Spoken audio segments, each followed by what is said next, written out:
Good morning. Welcome to Herald Now. I'm Ryan Bridge. It is Wednesday, the 2nd of July. On the show this morning, heavy rain warnings for the top of the south, still cleaning up from last weekend's downpour and flooding.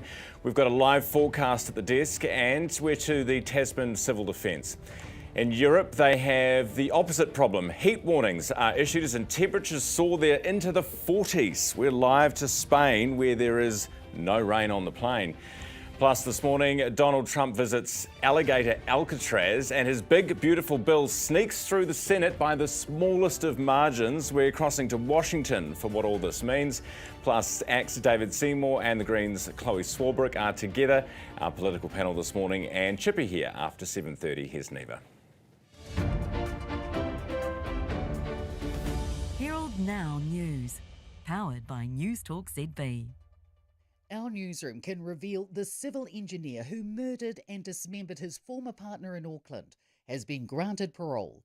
In 2010, Bradford James Joseph Callaghan killed Carmen Thomas and buried her remains in the Waitakere Ranges. 2 years later, he was sentenced to life imprisonment with a minimum non-parole period of 13 years and 8 months. He appeared before the parole board 3 weeks ago and is due to be released early this month. A defence lawyer says removing jury trials would breach centuries of constitutional law. Victim advocates are pushing for sexual violence trials to be judge alone, arguing the move would protect survivors.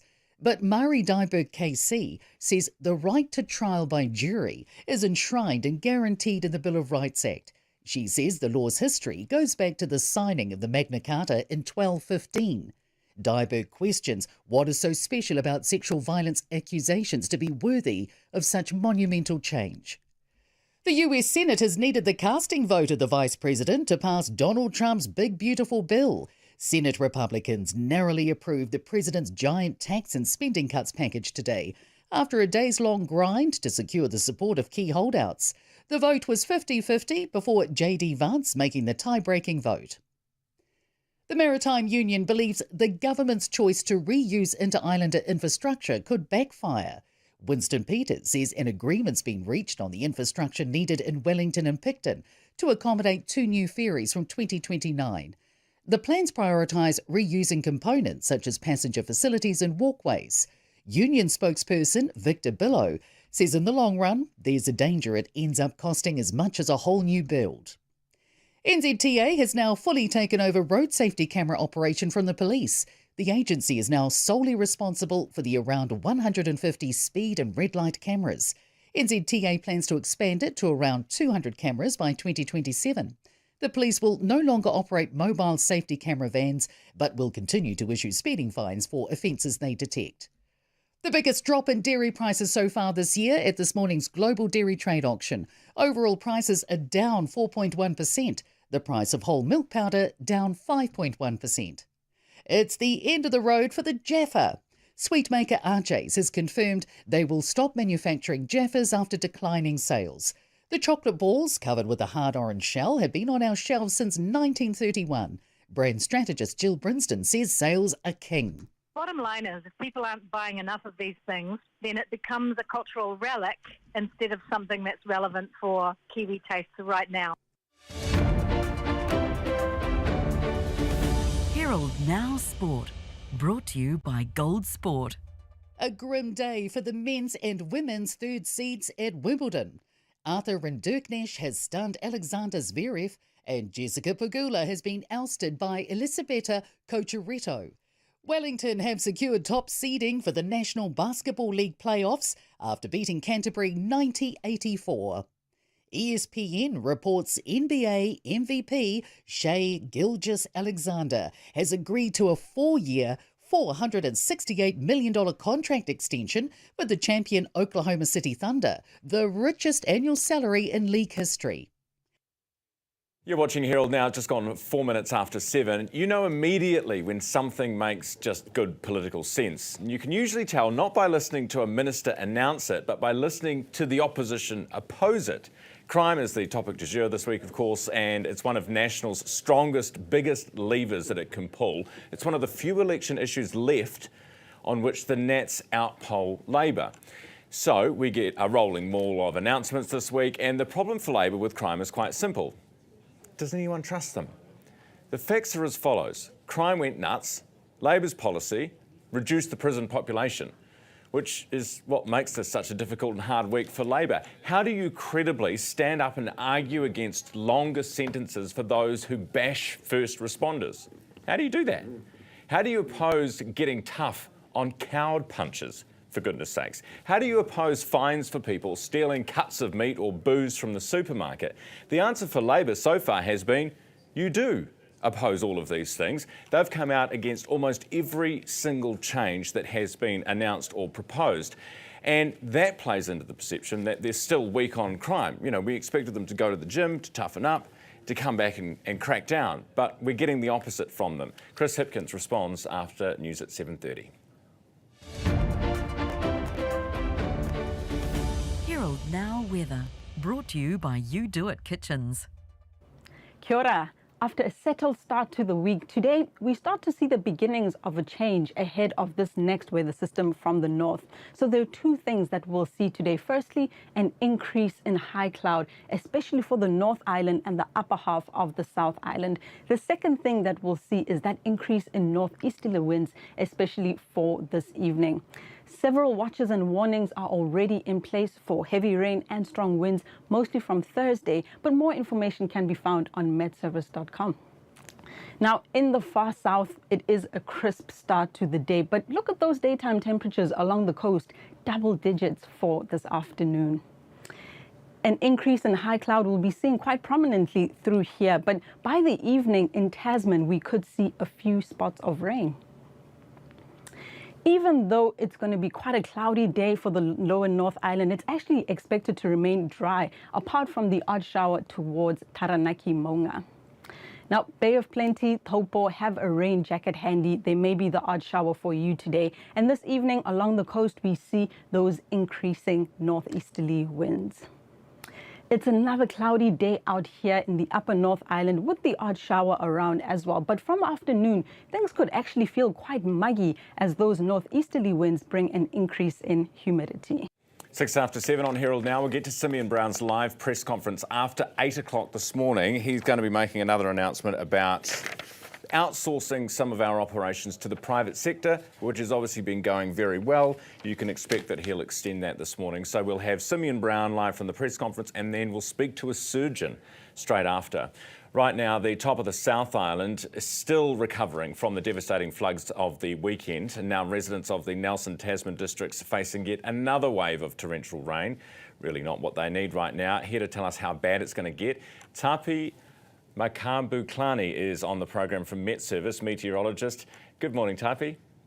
Morena, Ryan. How are you this morning? Very well, thank you. How are our friends at the top of the south going to fare in the coming days?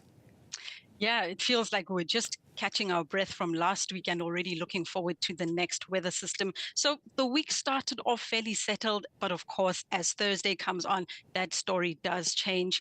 So a lot of rain that we saw last week, and we've got another wave of watches and warnings in place. If you look at those rainfall numbers, they're not quite as high as what we just saw last week, but the difference is that this rain is falling on very saturated grounds. Those recovery efforts are still in place. So that orange warning is to indicate that this rain that we'll be seeing over the next couple of days could have some expected impacts with it. Okay, is it raining harder anywhere else then?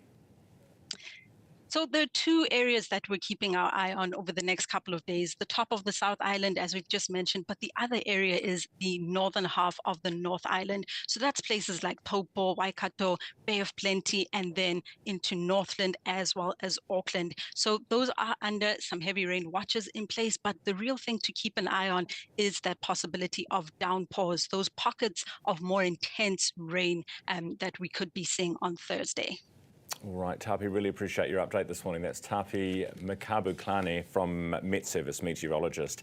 Time now is 9 minutes after 7. The Tasman region that was smashed at the weekend.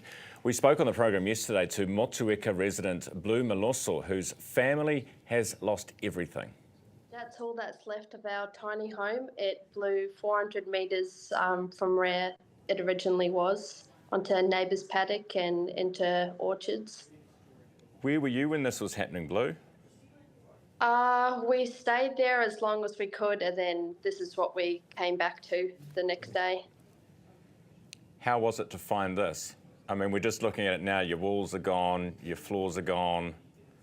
I mean, it was very scary. There wasn't really a lot of warning. I think otherwise a lot of people would have been a lot more prepared and they wouldn't be in this position in the first place. But I mean, you never think it's going to happen to you. So just complete devastation and shock when you come back to see that's everything you've worked for just into pieces.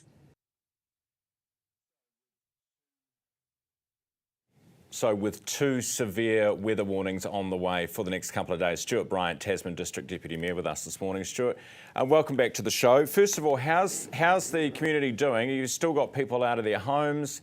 How many do we know, and how's the clean-up going? We have got a few people. Sorry, I can't give the exact number. The clean-up is in full force. We've mobilised all the contractors we can, and certainly got contractors from out of the district assisting with that, clearing around bridges and roads, particularly bridges, to make sure there's no debris in light of the coming rain warning, and so that the rivers can have a clear access under those bridges rather than more debris or the debris already there blocking the flow down the river, which is quite a concern in some areas. So all the contractors that we can get our hands on are working either on roads or rivers at the current time, Ryan. Okay. A lot of apprehension in the community about this coming rain. People are very apprehensive, and we've actually already forewarned some people they may have to evacuate, and so that they're aware of that, particularly in Old Mill Road and the Tapawera area. Okay, so Tapawera was obviously quite hard hit. So how many people have you told that they might need to or pre-evacuate? About 8 residents in the Old Mill Road, 8 residents as in drillings in the Old Mill Road area, and probably 10 to 15 residents in the Tapawera area on the lower side of the main road, which is closest to the river. And we're also doing work there to where the contractor has stepped up really well and is working to repair the breach that let the water come down there last week. So hopefully we will have that repaired today in preparation for tomorrow's rain. Okay. The ground everywhere is absolutely saturated, and it's like a sponge. It just can't take any more. So you can understand farmers particularly are really apprehensive about this rain that's coming. Can understand it. Stuart, appreciate your time. Best of luck to you and take care. We'll speak to you over the coming days, hopefully with no news. Stuart Bryant, Tasman District Deputy Mayor, with us from Tapawera. It is 12 minutes after 7 o'clock now. A bit of good weather news right now. A dog that was missing for nearly 24 hours after being swept down a drain in Brightwater, this is near Nelson, has been found safe and well. Very good news. 8-year-old Shiva fell into a fast-flowing drain, was swept into the underground system on Monday afternoon. Owner Chloe Sellers says they sat for hours at manholes nearby hoping for Shiva's return. After posting on Facebook, community rallies, Shiva is found, been reunited with her family, which is great news.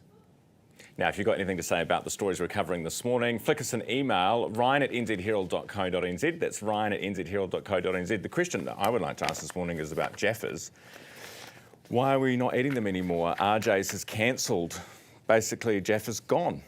You can still get orange chocolate balls, I think they're called, but they're the cheap sort of version and aren't the originals. Is it the cost? Is it people are going sugar-free? What is the reason that we're just not buying them in the numbers that we used to? Ryan@nzherald.co.nz. The government has put shoplifters firmly in its sights by introducing a new fine regime, longer prison sentences and an aggravated theft offence. All of this happening in the last week. Will these measures work? Political panel this morning. David Seymour, the ACT leader, and Chloe Swarbrick, Green Party co-leader in Wellington for us this morning. Good morning. Good morning. David, can I ask you to look into... Yes, that's the one. Perfect. Okay. Thank you. Good morning, Bit of guys. a downgrade, but okay. Oh, You're what, looking at yourself? No, I can just see a camera. Right. Hey, thanks for coming in this morning. Good to have you both here. Let's start with the changes to shoplifting. Chloe, on-the-spot fines, if you are shoplifting like up to $500, you can get up to $500 fine. What do you think of that? Well, I think the question really has to be, do we want to prevent crime or do we just want to respond to it? And if we're talking about those who are engaged in shoplifting, particularly many of the offences that we are currently seeing in our supermarkets, then I think we really have to ask ourselves, do we believe genuinely that providing people who are shoplifting food in order to put kai on the table in a cost of living crisis is going to prevent that crime? Okay. I think we need to be honest with ourselves and say that it won't. Do we know that the majority of the food being stolen is food and not wine or high-value products that'll be on-sold? Well, again, Ryan, I think that the question has to be, do we want to prevent crime or do we want to merely respond to it? Because we've had a swathe of evidence by the likes of, for example, Chester Burrows, the late, great former policeman who went on to be a National Party MP and then National Party Minister of Police, then went on to chair Turuki, the Safe and Effective Justice. Yeah, no, we know who Chester Burrows is. Great man and had strong views on it, no doubt. But do you think if everybody... Well, if nobody was poor, nobody would steal? I think that if society were a lot fairer, I think that if people weren't experiencing extreme poverty, then yes, we would absolutely see substantial reduction in crime. David, what do you think? And that's what the facts show us. Does Chloe have a point that if we didn't have so many people who were in the poverty, we didn't have a cost of living crisis the way it is, there would be fewer people stealing? You know what? There's a lot of people who don't have much, but they manage to get by without going and stealing from other people. There's a lot of people who go into the supermarket and they say these prices are up, and that's true, they are.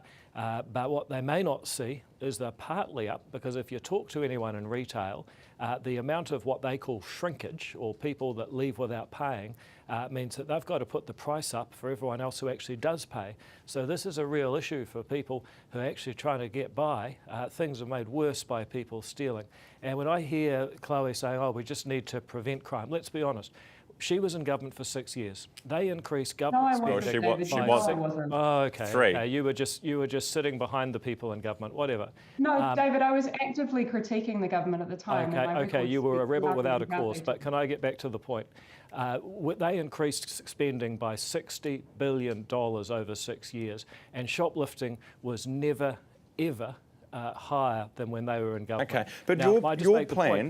Government giving people money hasn't actually led to better behaviour. Maybe having the right values, saying that's someone else's, don't take it, and if you do, you'll face consequences, is the way forward for our country. What about the idea that... No one is saying that stealing is right here. We're talking about... No, but you're saying it's justified. Chloe, you're saying it's justified. This is the big difference that we have. I'm not saying it's justified at all, Ryan. Please don't put words into my mouth here. What I'm saying is how we can create public policy that actually prevents crime, or at least reduces it. Yeah, so 6 years and it got worse. So just to be clear, you don't think if you're poor and you steal food from a supermarket, that's not justified in the Greens' eyes? Ryan, I think that we are taking us into kind of soundbite territory in which Hang on, the soundbite you could have just given is, no, it's not justified, but the truth is you believe it is. Okay, all right, let's move on. The Inter-Islander ferry, some suggestion, because of a report that Winston had done for Cabinet, that it could potentially in the future be privatised, the operation of it. David, you would obviously support this, being the ACT Party, and you want the government out of stuff. But Winston will never support it, so why is it in there? Well, first of all, what the government's done is set up a structure where a company's been set up to buy the ferries, to sort out the terminals, make sure they connect with each other. The reason it was such a problem when we came into government is they couldn't get ferries that would connect with the terminals. It was going to cost nearly $4 billion to do that. So we've actually reduced the cost. We've set up a separate company. The ferries will go into that company. And yes, one of the possibilities is that company could be owned, managed, operated by someone else. Now, I actually favour that. Yeah, but Winston won't, right? Well, let's see, because I tell you what persuades politicians more than anything else is the need to balance the books. And when I look at that article you've got about the top taxpayers, the 10 biggest taxpayers in New Zealand, they pay about $3 billion of tax. We're spending $9 billion a year in interest on government debt, 3 times as much as the top 10 taxpayers. Now, you've got to ask yourself, do you want to own a ferry business and pay interest on the debt, or would it be better to let someone else do it, especially given there's already a private ferry company that's doing quite nicely? Chloe? Privatising strategic transport infrastructure is a really, really bad idea. I mean, you complain about soundbites. Winston Peters. Winston Peters is on the record back in 2003 when the government at the time had to buy back the rail services across this country after the disastrous privatisation of the former national government in the 1990s, saying that we never should have sold them. This is trickle-down economics in practice, whereby we see Conservative governments effectively provide no meaningful resourcing for our public infrastructure, then say we should privatise that, and then those services end up being sold back for more money, increasing the cost of living for regular New Zealanders. It doesn't work. Punk rap performers, this is over in the UK, Bob Villan, under investigation there for leading chants at Glastonbury. Have a look. Free, free! Free, free! Free, free! But have you heard this one, though? That was the tame one. He then goes on to lead the chant, death, death to the IDF. BBC now under investigation for broadcasting, a whole bunch of stuff going on. Chloe, I understand that there is quite a lot of social media pressure for politicians like yourself to come out and either defend this guy or to condemn him. What say you? I say let's focus on the fact that tens of thousands of innocent people are being mercilessly slaughtered after being made refugees in their own land.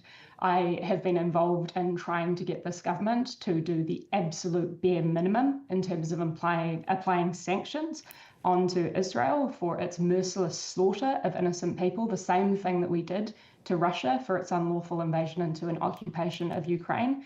Yet for some reason, Ryan, we continue to see more pressure exerted on politicians and political figures who showcase their support for Palestine than we do on politicians who are being complicit in this genocide.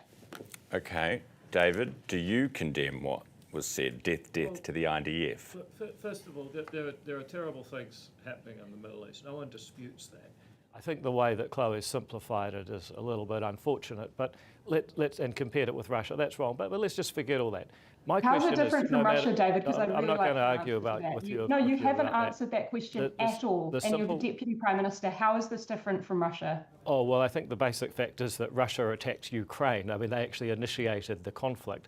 Just and as what happened Hamas 76 years ago in Palestine, David? Oh, God.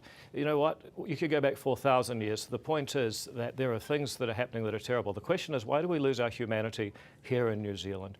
And when I see people chanting, just imagine being a Jewish Londoner, a Jewish person in that crowd, a kid that's gone off to the Glastonbury Festival, and suddenly you're surrounded by people doing chants from the river to the sea, Palestine will be free, knowing that means that you and people like you should be wiped off the map. How would a person like that feel? Imagine if that happened in Auckland.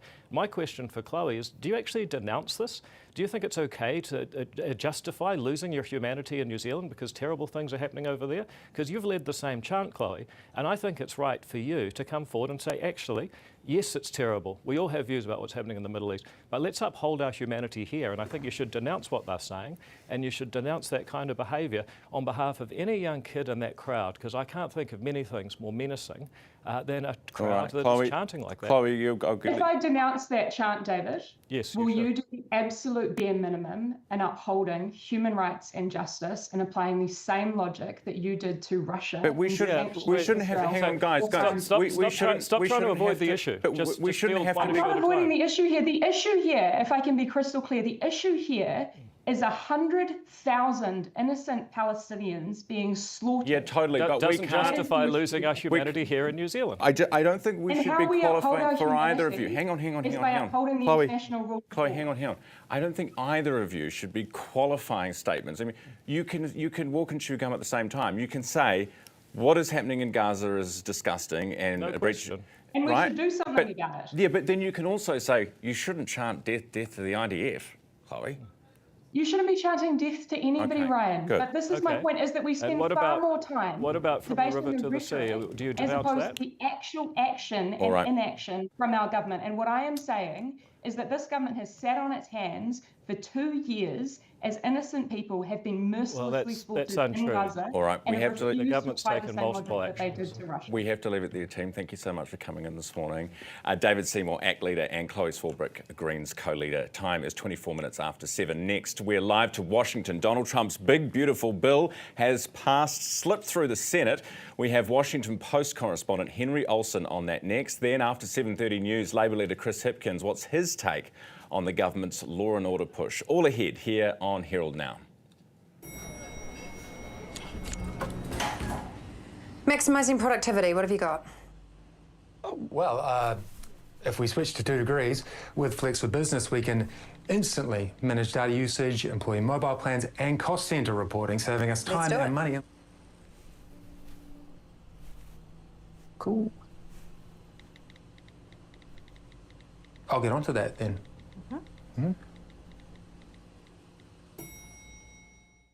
In 1985, my grandfather set out to make the world a better tea. That's why we grow our own, unlike other tea companies. Then pick the best leaves by hand, not machine, and pack it right here in Sri Lanka. But it's not just the taste that makes our tea better. 15% of our profit goes to humanity and to the elephants. As my grandfather said, do try it.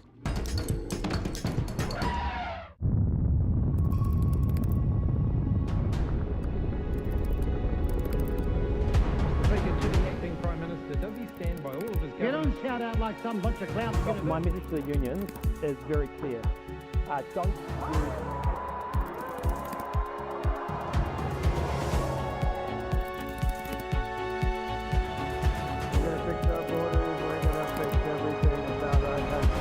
The New Zealand Herald, news worth knowing.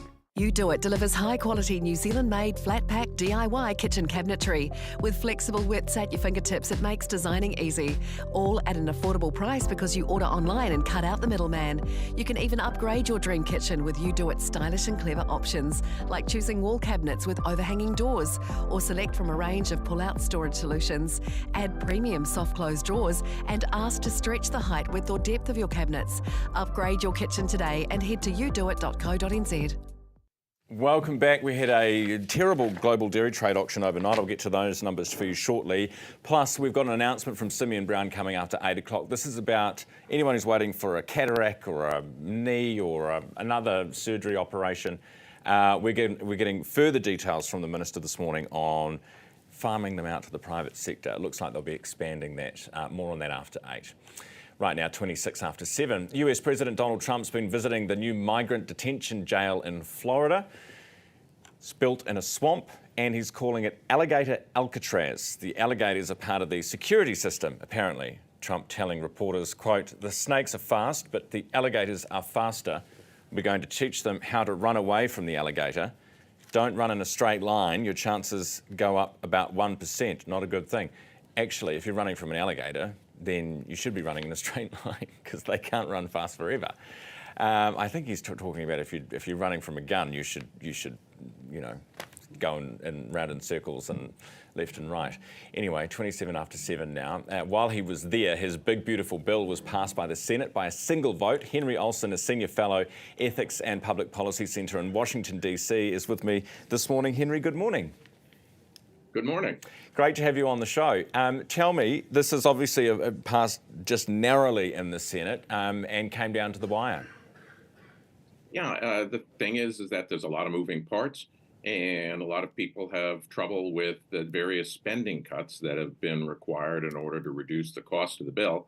It actually came down to the vice president casting a tie-breaking vote, and many Republicans were leery about supporting the bill, but decided to give the president the benefit of the doubt and move it over to the House of Representatives. And you've got two different sides of the Republican Party here warring against the bill. You've got the more, economically conservative members, and then on the other side, you've got those who say, well, my state is going to miss out on XYZ $1 billion in health funding. Yeah, and that's one of the things is with the Republican Party has a narrow majority, and it encompasses people who depend on Democratic and independent votes to win marginal districts, and people who are rock-ribbed anti-government, small government types who represent firmly Republican seats, and they have diametrically opposed voter preferences. And it's very hard to reconcile that in a bill as wide-ranging as this. Henry, tell me what happens next. Got to go back through the House? Yes.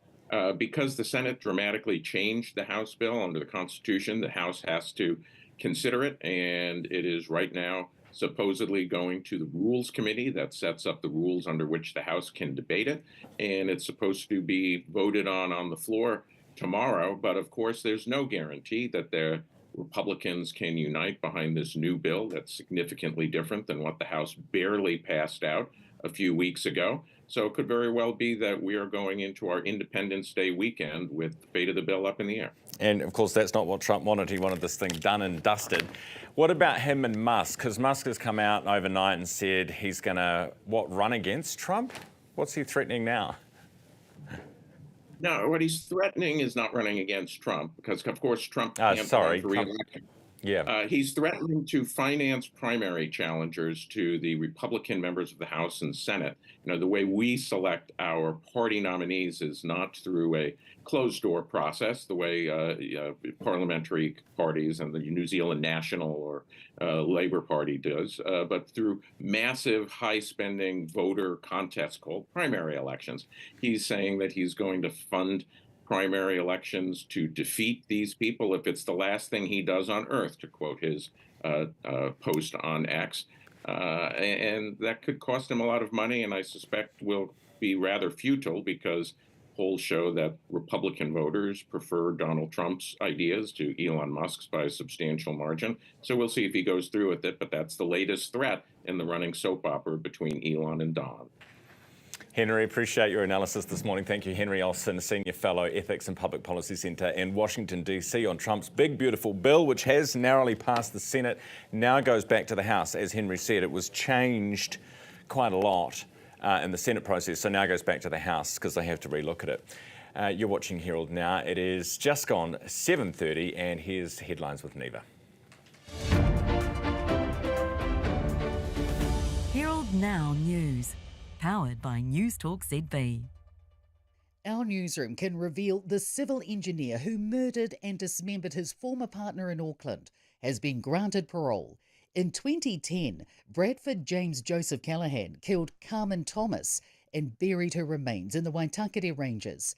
2 years later, he was sentenced to life imprisonment with a minimum non-parole period of 13 years and 8 months. He appeared before the parole board 3 weeks ago and is due to be released early this month. A defence lawyer says removing jury trials would breach centuries of constitutional law. Victim advocates are pushing for sexual violence trials to be judge alone, arguing the move would protect survivors. But Mari Dyberg KC says the right to trial by jury is enshrined and guaranteed in the Bill of Rights Act. She says the law's history goes back to the signing of the Magna Carta in 1215. Dyberg questions what is so special about sexual violence accusations to be worthy of such monumental change. The US Senate has needed the casting vote of the Vice President to pass Donald Trump's big, beautiful bill. Senate Republicans narrowly approved the President's giant tax and spending cuts package today, after a days-long grind to secure the support of key holdouts. The vote was 50-50 before J.D. Vance making the tie-breaking vote. The Maritime Union believes the government's choice to reuse inter-islander infrastructure could backfire. Winston Peters says an agreement's been reached on the infrastructure needed in Wellington and Picton to accommodate 2 new ferries from 2029. The plans prioritise reusing components such as passenger facilities and walkways.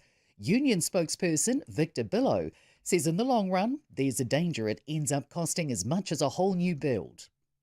NZTA has now fully taken over road safety camera operation from the police. The agency is now solely responsible for the around 150 speed and red light cameras. NZTA plans to expand it to around 200 cameras by 2027. The police will no longer operate mobile safety camera vans, but will continue to issue speeding fines for offences they detect. The biggest drop in dairy prices so far this year at this morning's global dairy trade auction. Overall prices are down 4.1%. The price of whole milk powder down 5.1%. It's the end of the road for the Jaffa. Sweetmaker Arches has confirmed they will stop manufacturing Jaffas after declining sales. The chocolate balls, covered with a hard orange shell, have been on our shelves since 1931. Brand strategist Jill Brinston says sales are king. Bottom line is, if people aren't buying enough of these things, then it becomes a cultural relic instead of something that's relevant for Kiwi tastes right now. Herald Now Sport, brought to you by Gold Sport. A grim day for the men's and women's third seeds at Wimbledon. Arthur Rinderknecht has stunned Alexander Zverev, and Jessica Pegula has been ousted by Elisabetta Cocciaretto. Wellington have secured top seeding for the National Basketball League playoffs after beating Canterbury 90-84. ESPN reports NBA MVP Shai Gilgeous-Alexander has agreed to a 4-year, $468 million contract extension with the champion Oklahoma City Thunder, the richest annual salary in league history. And you're watching Herald Now this morning, just gone 25 minutes away from 8 o'clock. The global dairy trade auction that was held overnight, never mentioned it briefly there, so down 4.1%, which is easily the biggest fall of this year and the fourth negative auction in a row. I think the biggest fall we've had this year was 1.7, so to be down 4.1 overall is pretty significant. And pretty significant too is whole milk powder down 5.1%. That is the one we watch. It's the commodity we sell the most of. Skim milk powder down 1.7%, mozzarella down 0.2%, cheddar down 2.8%, butter, you may be pleased to hear, is down 4.3%, but buttermilk powder up a staggering 9.3% from the global dairy trade auction overnight. By the way, for those of you who are hoping for more cuts to the official cash rate, look out, because based on at least the survey, the Economist survey we got yesterday, this is the NZIER survey, quarterly survey of business opinion, they're probably going to have to put that off as well if they were thinking of one for 9th of July, which is the next cut, potential cut. It's the review. Recovery not living up to expectations, a 23% decline in activity, but a net 27% of firms expect economic conditions to improve. So even though things in front of us aren't looking good, we're feeling good about the future, and that will be watched closely by the Reserve Bank ahead of their decision in July. Here's weather. Herald Now Weather, brought to you by You Do It Kitchens. Kia ora. After a settled start to the week, today we start to see the beginnings of a change ahead of this next weather system from the north. So there are two things that we'll see today. Firstly, an increase in high cloud, especially for the North Island and the upper half of the South Island. The second thing that we'll see is that increase in northeasterly winds, especially for this evening. Several watches and warnings are already in place for heavy rain and strong winds, mostly from Thursday, but more information can be found on metservice.com. Now, in the far south, it is a crisp start to the day, but look at those daytime temperatures along the coast, double digits for this afternoon. An increase in high cloud will be seen quite prominently through here, but by the evening in Tasman, we could see a few spots of rain. Even though it's going to be quite a cloudy day for the lower North Island, it's actually expected to remain dry, apart from the odd shower towards Taranaki Maunga. Now, Bay of Plenty, Taupo have a rain jacket handy. There may be the odd shower for you today. And this evening along the coast, we see those increasing northeasterly winds. It's another cloudy day out here in the upper North Island with the odd shower around as well. But from afternoon, things could actually feel quite muggy as those northeasterly winds bring an increase in humidity. You're watching Herald Now, just gone 22 minutes away from 8 o'clock. Chris Hipkins, Labour leader, with us as he is every week. Good morning. Good morning. Where are you today? I am at home this morning, school holidays. Ah, right. Everyone's home for school holidays, unless you have to work, I suppose. Hey, good to have you on the show. Some of us do both, Ryan. Well, are you working? Oh, I suppose you are working right now, aren't you? Do you think most MPs are taking time? I mean, do you kind of, when the school holidays are on, you're in recess, sort of spend time with the kids? Oh, it's a little bit of both, I think, because MPs will work very long hours when they're in Wellington, and so yes, they will take a little bit of time. I hope when they're back at home and Parliament's not sitting. But I know MPs work pretty hard as well, even when Parliament's not sitting. There's still a lot to do. Email from Trevor this morning. Trevor writes to the show, Ryan, I would really like to know this, but no one seems to ask the Labor leader. Labor's strong on rehabilitation of criminals. Why do they ignore the protection of society and the punishment of criminals? Well, I don't accept the assertion that that Trevor is making in that email. I think we want to keep the community much safer, which is that we want to focus on some of the underlying causes of criminal offending so that we don't have as much criminal offending in the first place. But where people do, engage in criminal activity, where they do offend, yes, there should be punishment for that. But I think the problem is that at the moment, what we're seeing is a real focus on the punishment and not enough focus on the prevention. The government have talked, for example, about having 500 extra police on the streets. They haven't delivered on that. They're nowhere near to delivering on that. And yet they're asking the police to do more. If we want the police to do more, we've got to make sure we're giving them the resources so that they can do more.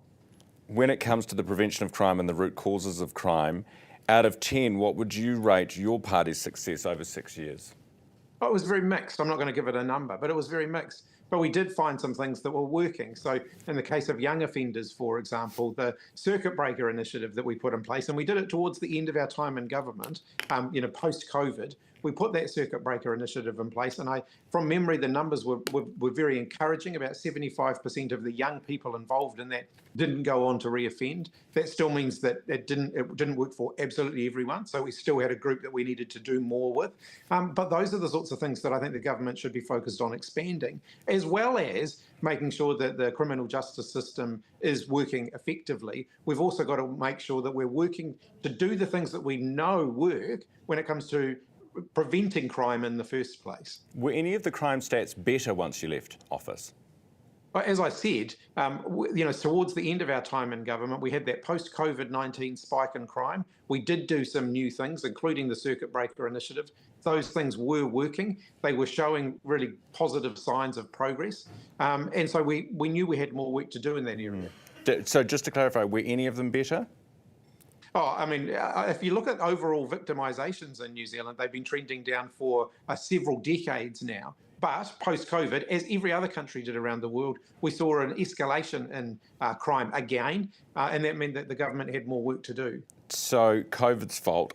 Are you worried you'll look like you're running from your problems, that you're not taking accountability? Because the same thing's happening with Rotorua and the housing situation. I saw a story this week, and you can correct me if I'm wrong, but that you said, obviously everyone went into the emergency accommodation, Rotorua went to the dogs, tourists didn't want to come, and you said we quote, got bad advice. No, you are misquoting me there, Ryan. I was asked a specific question about the number of out-of-town people ending up in emergency accommodation in Rotorua, and we were told repeatedly that the emergency accommodation in Rotorua was not being used to house people from outside of Rotorua. And it's clear that there were people from outside of Rotorua being accommodated there. So that was the bad advice that I was referring to. I was not referring to the entirety of the emergency accommodation situation there. Right. I think there was more we needed to do to get people out of emergency accommodation, and we were building more houses there. I note for the people of Rotorua, one of the things that I'm sure will disappoint them is that many of the houses we were building in Rotorua have been cancelled by this current government.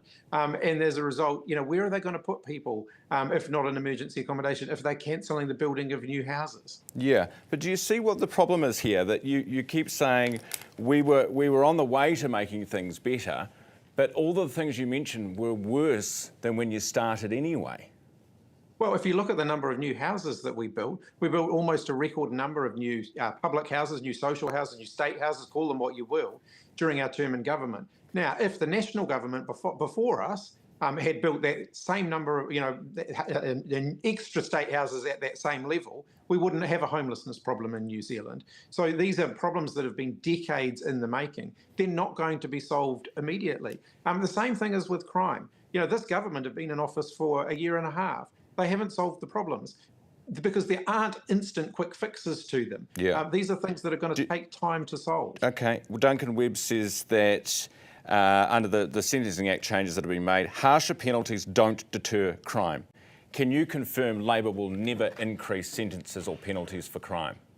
We're going to look at the bills that the government have put forward. We haven't formed a position on them. But what So Duncan is Duncan correct. wrong then? So When if Duncan you take- says if you harsher take- penalties don't deter crime, so just tell us you're not going to ever increase sentences for crime, because otherwise you... Well, if you look at some of the issues that the government are dealing with, I agree they've identified legitimate issues that do need to be addressed. First responders being assaulted, for example, is not okay, and we need to do more about that. More but let's what? look at Do what's more driving what? some of that.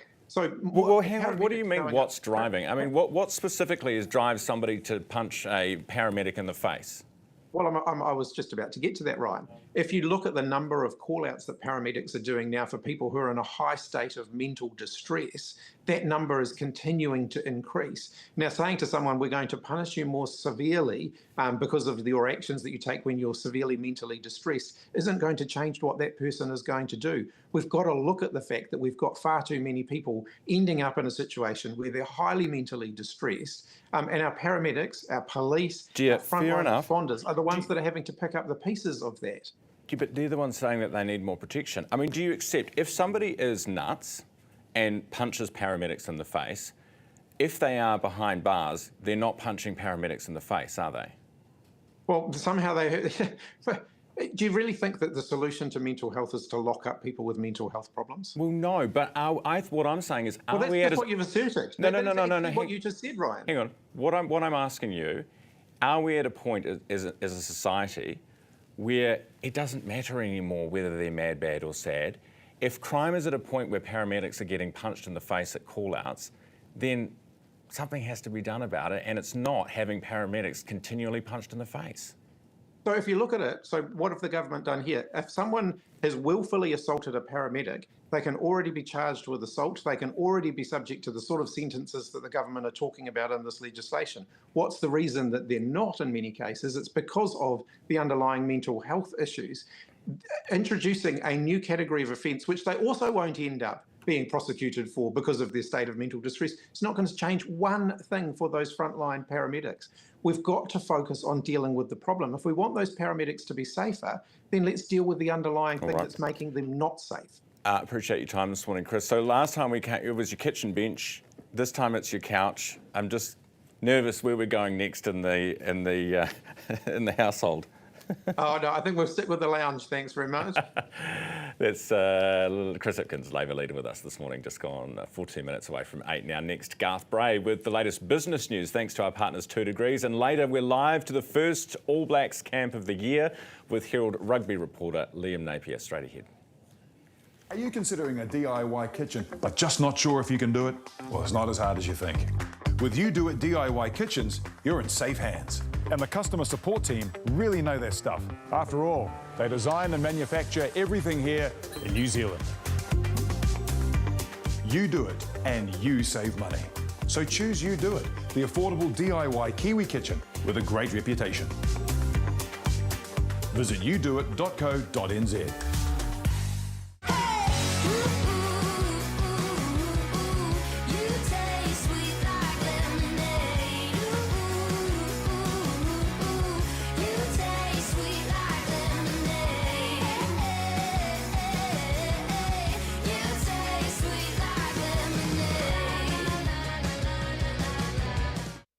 I'm Hayden Scott, and I'm a knife maker. I make knives from my workshop at home in West Auckland. Here, in my previous life, I was a chef. Did that for 25 years. But I had this knife making thing that I was doing and had been doing for some time.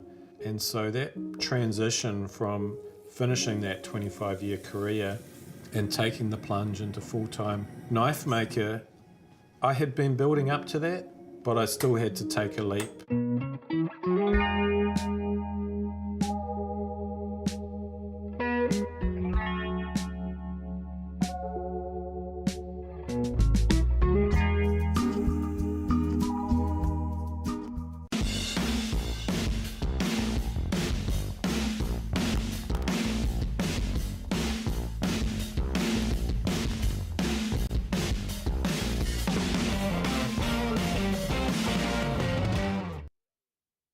You're watching Herald Now. Time to talk business with our partners 2 Degrees. Overnight, milk powder prices came down with a bump in the latest global dairy trade auction. Garth Bray, Business Desk, with us this morning. Garth, good morning. Morning, Ryan. Fourth consecutive drop And by far the biggest drop for the year. Yeah. That, bear in mind though, off some very high prices. So, put that in context, butter has been doing extremely well. I mean, when I did the numbers really quickly at, $7,500 a metric tonne US, that's still about $6.18 worth of actual cost in your 500 grams of butter there. So it's still holding up pretty well. And milk powder, whole milk powder was down 5 points, just over 5%. Just over 5.1%, which probably is almost, I don't think we've seen something bigger since back in 2 years ago, really, when there was a big drop. Yeah, as you say, coming off a high base, but that is our biggest export commodity, is the whole milk powder, isn't it? Yeah, so it probably gives you some insight into why Fonterra, when it was setting the forecast for the coming season, sort of said, okay, we're going to aim for like a $10 per kilo milk payout, which is roughly what they're trying to hit this year as well, and will probably more or less confirm in September. But they gave a range of like $8 to $11, just allowing that sort of global uncertainty.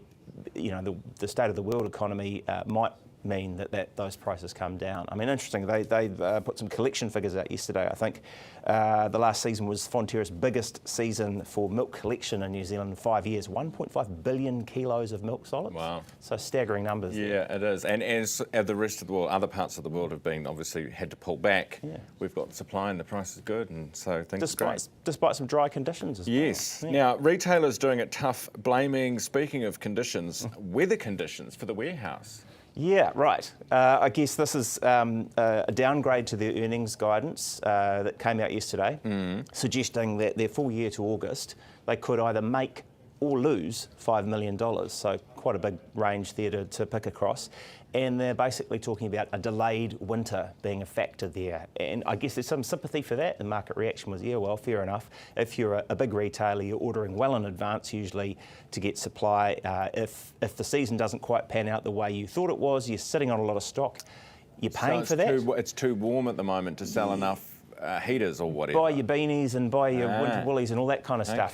Slight turnaround, I think Kathmandu, or KMD, which is the brands which owns Kathmandu and a couple of others, had reported about they'd said similar kind of problem in earlier guidance. They'd said, a little uptick at the start of June there. I think their June to June comparison was about 13% up. Are you buying this? Is this because otherwise we would see this with all, I mean, if it's the weather and it's warmer than it should have been, then all retailers in the same space would be having the same problem, wouldn't they? Funnily enough, you mentioned that. So Briscoe's was saying back a few months ago, we're having a bit of a tough time in autumn, but they just got escalated into the NZX50 and the warehouse got dumped out last week. Okay. So maybe it's about how you do it and how you run it. That's important. Some figures showing startups do better when they're run by women than men. Yeah. This is an interesting one. Maybe that was an indication of who they should be looking at to run some of these companies. But we had some stats out of a conference down in Wellington that was talking to women and startups, and the local advice there was that backed up by some good reporting that female-founded startups generate about 78 cents for every dollar of funding, and male-founded startups produce about 31 cents. So, the argument being perhaps that they're just focused on the job rather than trying to go fast and break things, I think, was the point. Or is it that there would be more men doing startups, therefore higher risk of failure? I don't know. Well, interesting. The KiwiBank CEO, Steve Yurkovich, was there, and he was saying that female startup founders were 25% less likely to fail, but found it about 50% harder to get funding in their estimation. Okay. Well, maybe that would also explain the high, not that I'm trying to explain it, well, I guess it's important to explain, but would you, if you are, if you've got to get over the bars that are so much higher to get funding, perhaps once you do get funding, it means you've got a really great idea. Right, or you're just really determined to make it work, which is half the battle, right? Yeah, interesting. All right, Garth, thanks for that. Good to have you on as always. It's Garth Bray from Business Desk, and we talk business every day thanks to our partners 2 Degrees. Right now, 7 away from 8. Spain is in a record-breaking heat wave right now with 46 degrees Celsius recorded this week. Carly Flynn, broadcaster, Kiwi, and her daughter Tilly are there right now and join us via Zoom. Good morning. Good evening. Good evening. 10 p.m. here tonight, Ryan, international correspondent from Spain. Hello to you. Hola. Hola. Hola. Hey, Tilly, nice to meet you. How's the weather? So what did you say, 10 p.m.? How hot are we? So hot here, like it's crazy for 10 p.m. Like Yeah, it's hard to get anybody asleep before about 11:30 at night. We're a family of 5 on our bucket list travel, and it's just, I think we thought that it was going to be hot, but we didn't realise it would be this hot. And the Spanish are telling us that it is insanely hot, aren't they, Tilsey? Yeah, we did not believe them at first. We thought it was going to be like pretty chill, just like normal.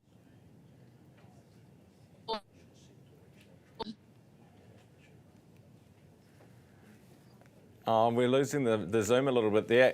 Carly, is there anything you're not doing, or has it changed any of your plans during the daytime? Well, it's made me drink more rosé and swim more and do less, to be honest. And it's kind of like, this is a bucket list tour. We obviously saved hard, made this booking about a year ago. 2 days ago, we went to Barcelona as a family of 5. It was probably one of the worst days of our life, and that was not Barcelona's fault. It was the 42 degrees. It was the hop-on, hop-off tour. It was the local water. It was just impossible. But we spoke to some locals today around the pool at the lovely villa that we're in here in southern Spain, and they said, look, hey, it's just Spain. This is what it is. We're lucky. I mean, if we were trying to be at school and trying to be at work and doing all of those things, it'd be a lot harder.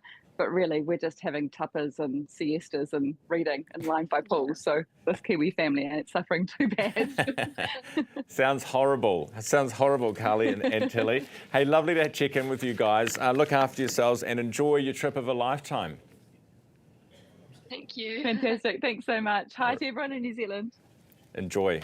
Trust me, it's raining here, it's cold. We would all rather be there. We would all rather be there jumping in the pool behind you, Carly and Tilly Flynn in Spain.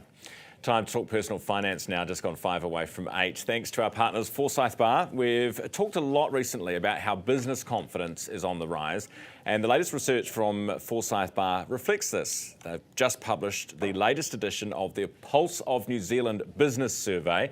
Mark Richardson is investment advisor at Forsyth Bar here at the desk. Mark, good morning. G'day, mate. What are we hearing? Good news, Ryan. Things are picking up. It's now, this survey, by the way, is the biggest of its kind in the country. A really good level of respondents. We get a really good snapshot, but on average, on aggregate, it's a really good result. We've got over 50% of respondents expect their profits to grow over the next year. Ratio of 5 to 2, expect the next 12 months to be better for them. Already over the last 3 months, half of respondents saw an increase in demand for their goods, just 23% the other way. 50% expect the economy to be better, 70% think it'll be worse. Significantly, the regions were leading the cities by a value of 3 to 1, three times, quite amazing. And we sort of surmise that down to the fact that construction and retail are still struggling. But you've got agriculture, freight and professional services doing well. Now, construction and retail, the value of that, the larger value tends to sit in the urban areas, in the city areas. Agriculture, freight and professional services can be spread across the country, so those ones doing well. And if you go back, I think, we've done this survey a few times, the really significant thing about this survey was there was an increase in sentiment when there was a change of government, all right, okay, that people were positive, but didn't know what was going to happen. Then rates came down, that created some positivity. But since then, you know, the economy's still been flat. And reality has set in. But while that reality has set in, we've seen these results.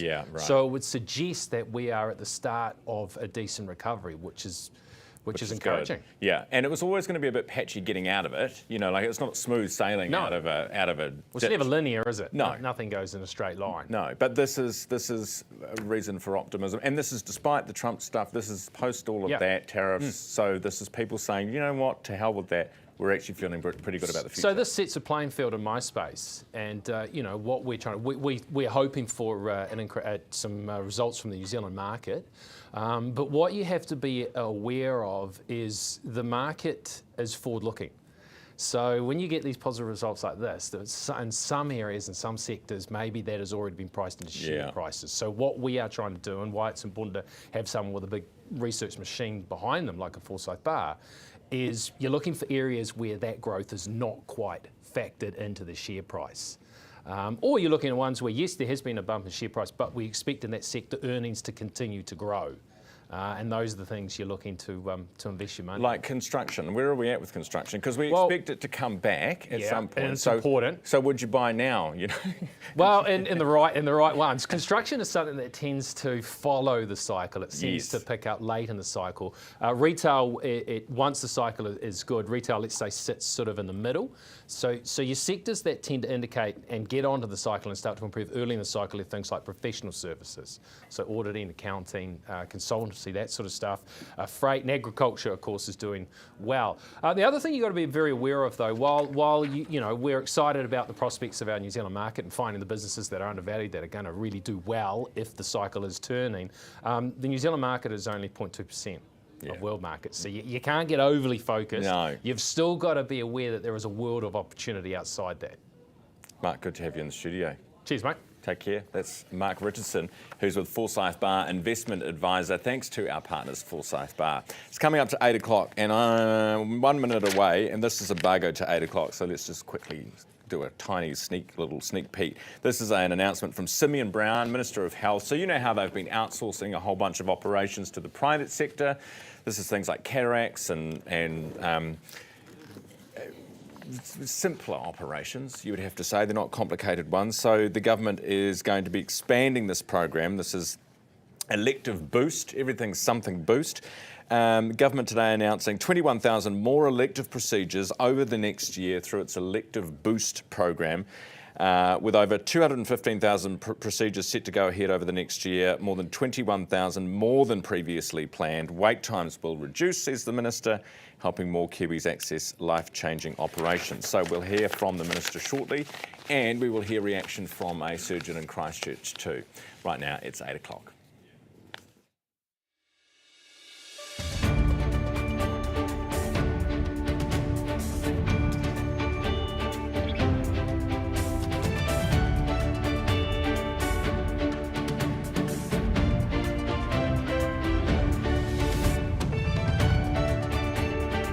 Good morning, welcome to Herald Now. I'm Ryan Bridge. Wednesday, the 2nd of July on the show this hour, an extra 21,000 elective procedures. The government making an announcement to expand its use of private hospitals for surgeries. We're live with the announcement and reaction in just a few moments. The price of butter continues to climb. Good for farmers, not so good for consumers. We've got a couple of options for you this morning for your toast, some alternatives. Inside the All Blacks, plenty of new faces are tipped to feature in the first test against France. We're inside camp, plus loads more coming in the next hour. First, here's Neva with headlines. Herald Now News, powered by Newstalk ZB. Our newsroom can reveal the civil engineer who murdered and dismembered his former partner in Auckland has been granted parole. In 2010, Bradford James Joseph Callahan killed Carmen Thomas and buried her remains in the Waitakere Ranges.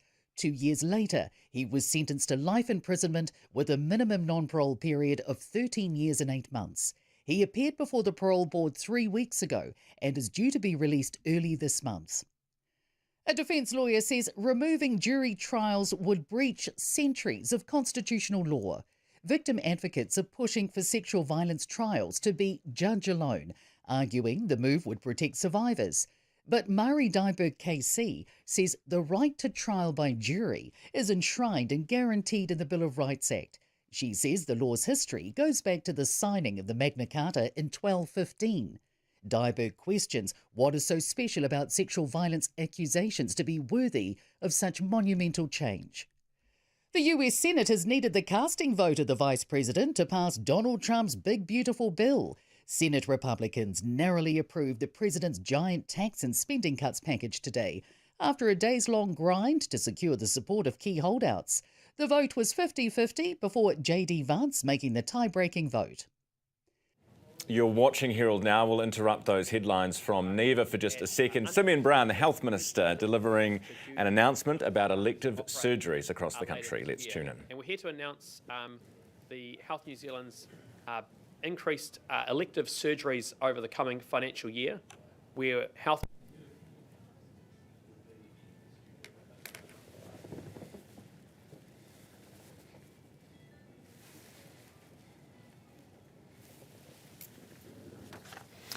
You're watching Herald Now, and you can see Simeon Brown, but we've just lost audio from him. He's making an announcement in Auckland this morning. So far, more than 12,000 procedures delivered. This is by Elective Boost, the government's elective surgery program. So 12,700 procedures delivered to the 1st of June this year.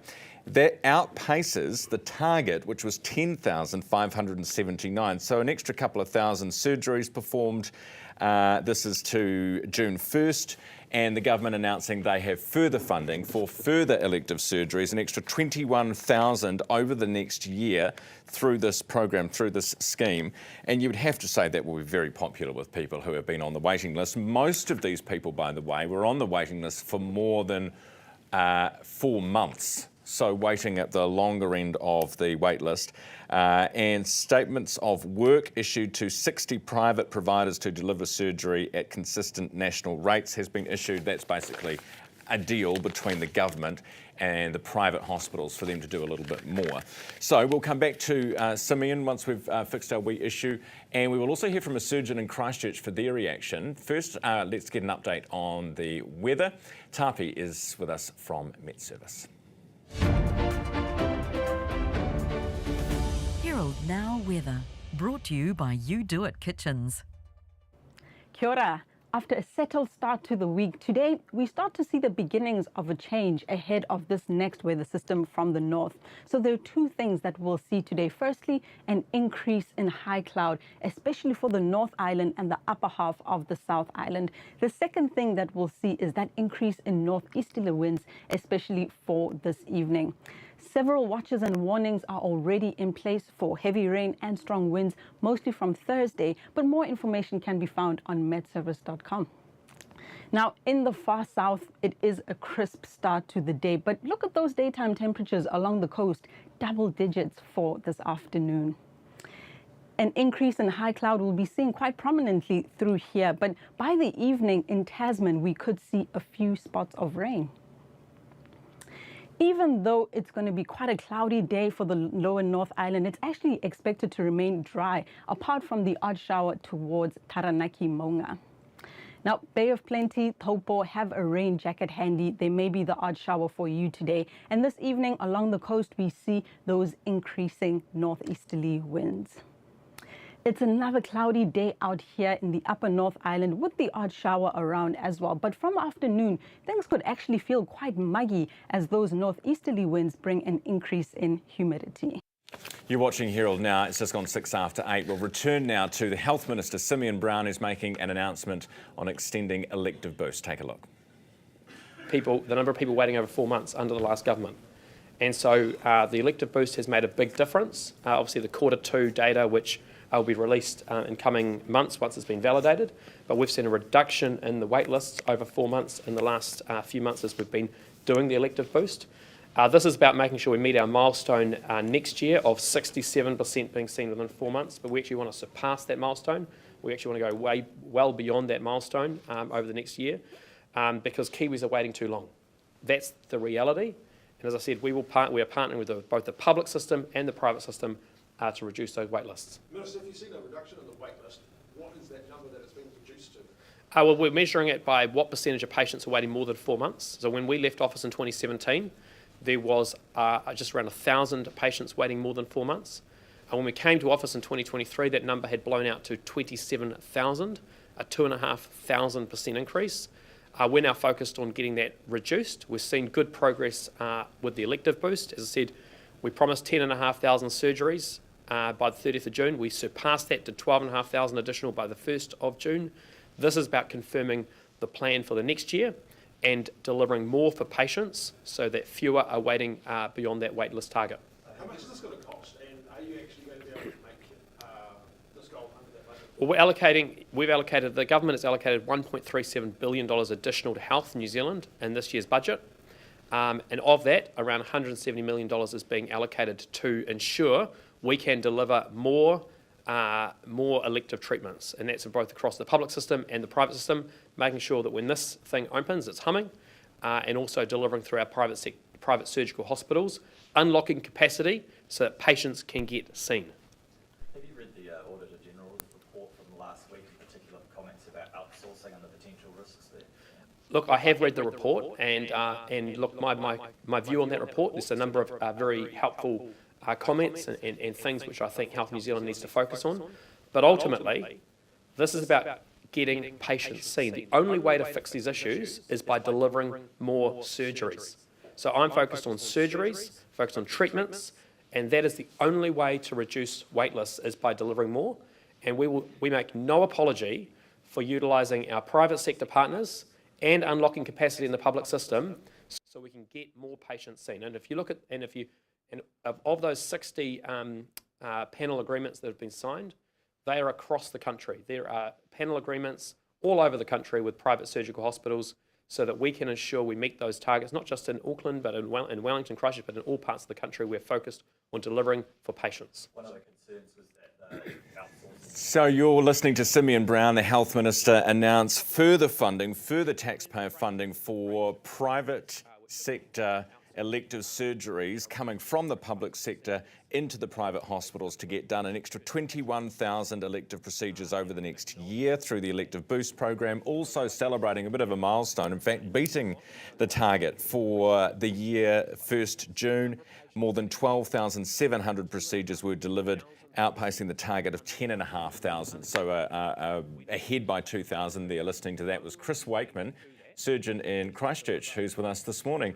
Chris, good morning. Thanks for being with me. Good morning. What do you make of that announcement? I think it is fantastic for the general public that we've achieved more than we expected, and we're going to do more next year. I mean, it's sad that the public sector hospitals, which can't contribute, and sad for training for our surgical trainees, and we need to address that. How can we train registrars who are going to be our future surgeons in 3-5 years if they're missing out and it's operating? But for the general public, if you're on a waiting list, it's fantastic. So do we keep doing it then?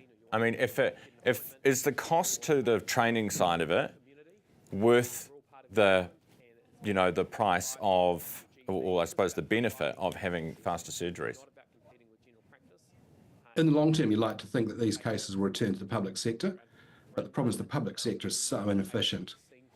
And the only way to correct the public system, unfortunately, is to put a wrecking ball through it and restructure it, have different shifts for staff so that we can actually be more efficient. For example, this week, on Monday, one of the colorectal surgeons in Christchurch, she got, out of her full day list, got 4 hours of actually knife to skin operating. So the rest of the list, 4 hours, was other time was preparing patients, changing patients, and it's just so inefficient. She actually had to cancel a case off the list because of the inefficiencies of the public sector. What inefficiencies are you talking about? Did you say that this surgeon only did 4 hours over a week? No, over a day. So a full day list, and she got 4 hours of operating. Right. And normally you get an extra surgery in there, is what you're saying. What exactly are they doing that means that they're not operating? Well, the whole ethos of the public sector is that we're 8 till 4, and you close at 4. If you're going to go over 4, they will shut you down before you get on your last case. It's just very inefficient, and we're not getting through the cases in public, hence why the waiting list is huge, where the private sector is super efficient. People want to work. They get through the list. It's staffed to run to get through the work, basically. Where public, we have different contracts. People are not necessarily paid to do the work, so they don't get through the work, basically. This is union contracts, presumably. Correct, but there's also a lack of staff. There is a lack of staff, which means that you can't keep working people because the public's got to do weekends and evenings and nights. And so with a lack of staff, they can't have two shifts which cover till 5 or 6 to allow more work to be done. Chris, appreciate you coming on the program this morning. Thanks so much for your time. Chris Wakeman, surgeon Probably got more important things to be doing if you're a surgeon too than talking to me, but I appreciate you being on the program this morning. 13 minutes after 8 o'clock now. Coming up next, the rising price of butter. What are your options if you want the taste but you don't want to pay? Then our panel, Sarah Sparks and Morris Williamson, on the big stories of the morning. That's coming ahead. Of course we can set up the new smart TV for you. We can also put it on the wall for you too. Want to keep your family safe online? We've got tips for that. Yeah, I can show you how to use the AI on your laptop. Teaching the kids to do laundry? These washing machines auto-dispense the perfect amount of detergent, making it super easy to learn. Wait, what's a Ninja Creamy? Got tech questions? We've got answers. With 66 stores nationwide, your tech experts ready to help. Sing your heart out to Coast's feel-good 80s hits. Kenny Loggins. Whitney. John Farnham. Eurythmics. Bonnie Tyler. Eric Carmen. The most 80s are on Coast. Sing your heart out. Coast. After 20 seasons on the footy field, it's fair to say I know a thing or two about resilience, just like Kaiwaka wet weather gear. Digging deep when the going gets tough. Kaiwaka, designed to perform, made to outlast. We've done few subdivisions with GJ Gardner, and from the resource consent to the building consent, getting the council permits and stuff, always GJ Gardners are ahead and helping us out through the whole process, and it was so easy working with GJ.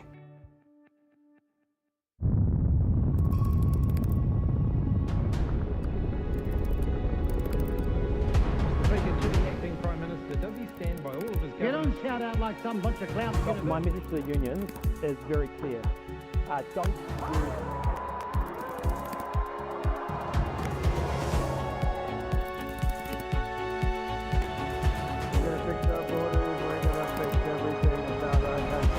The New Zealand Herald, news worth knowing.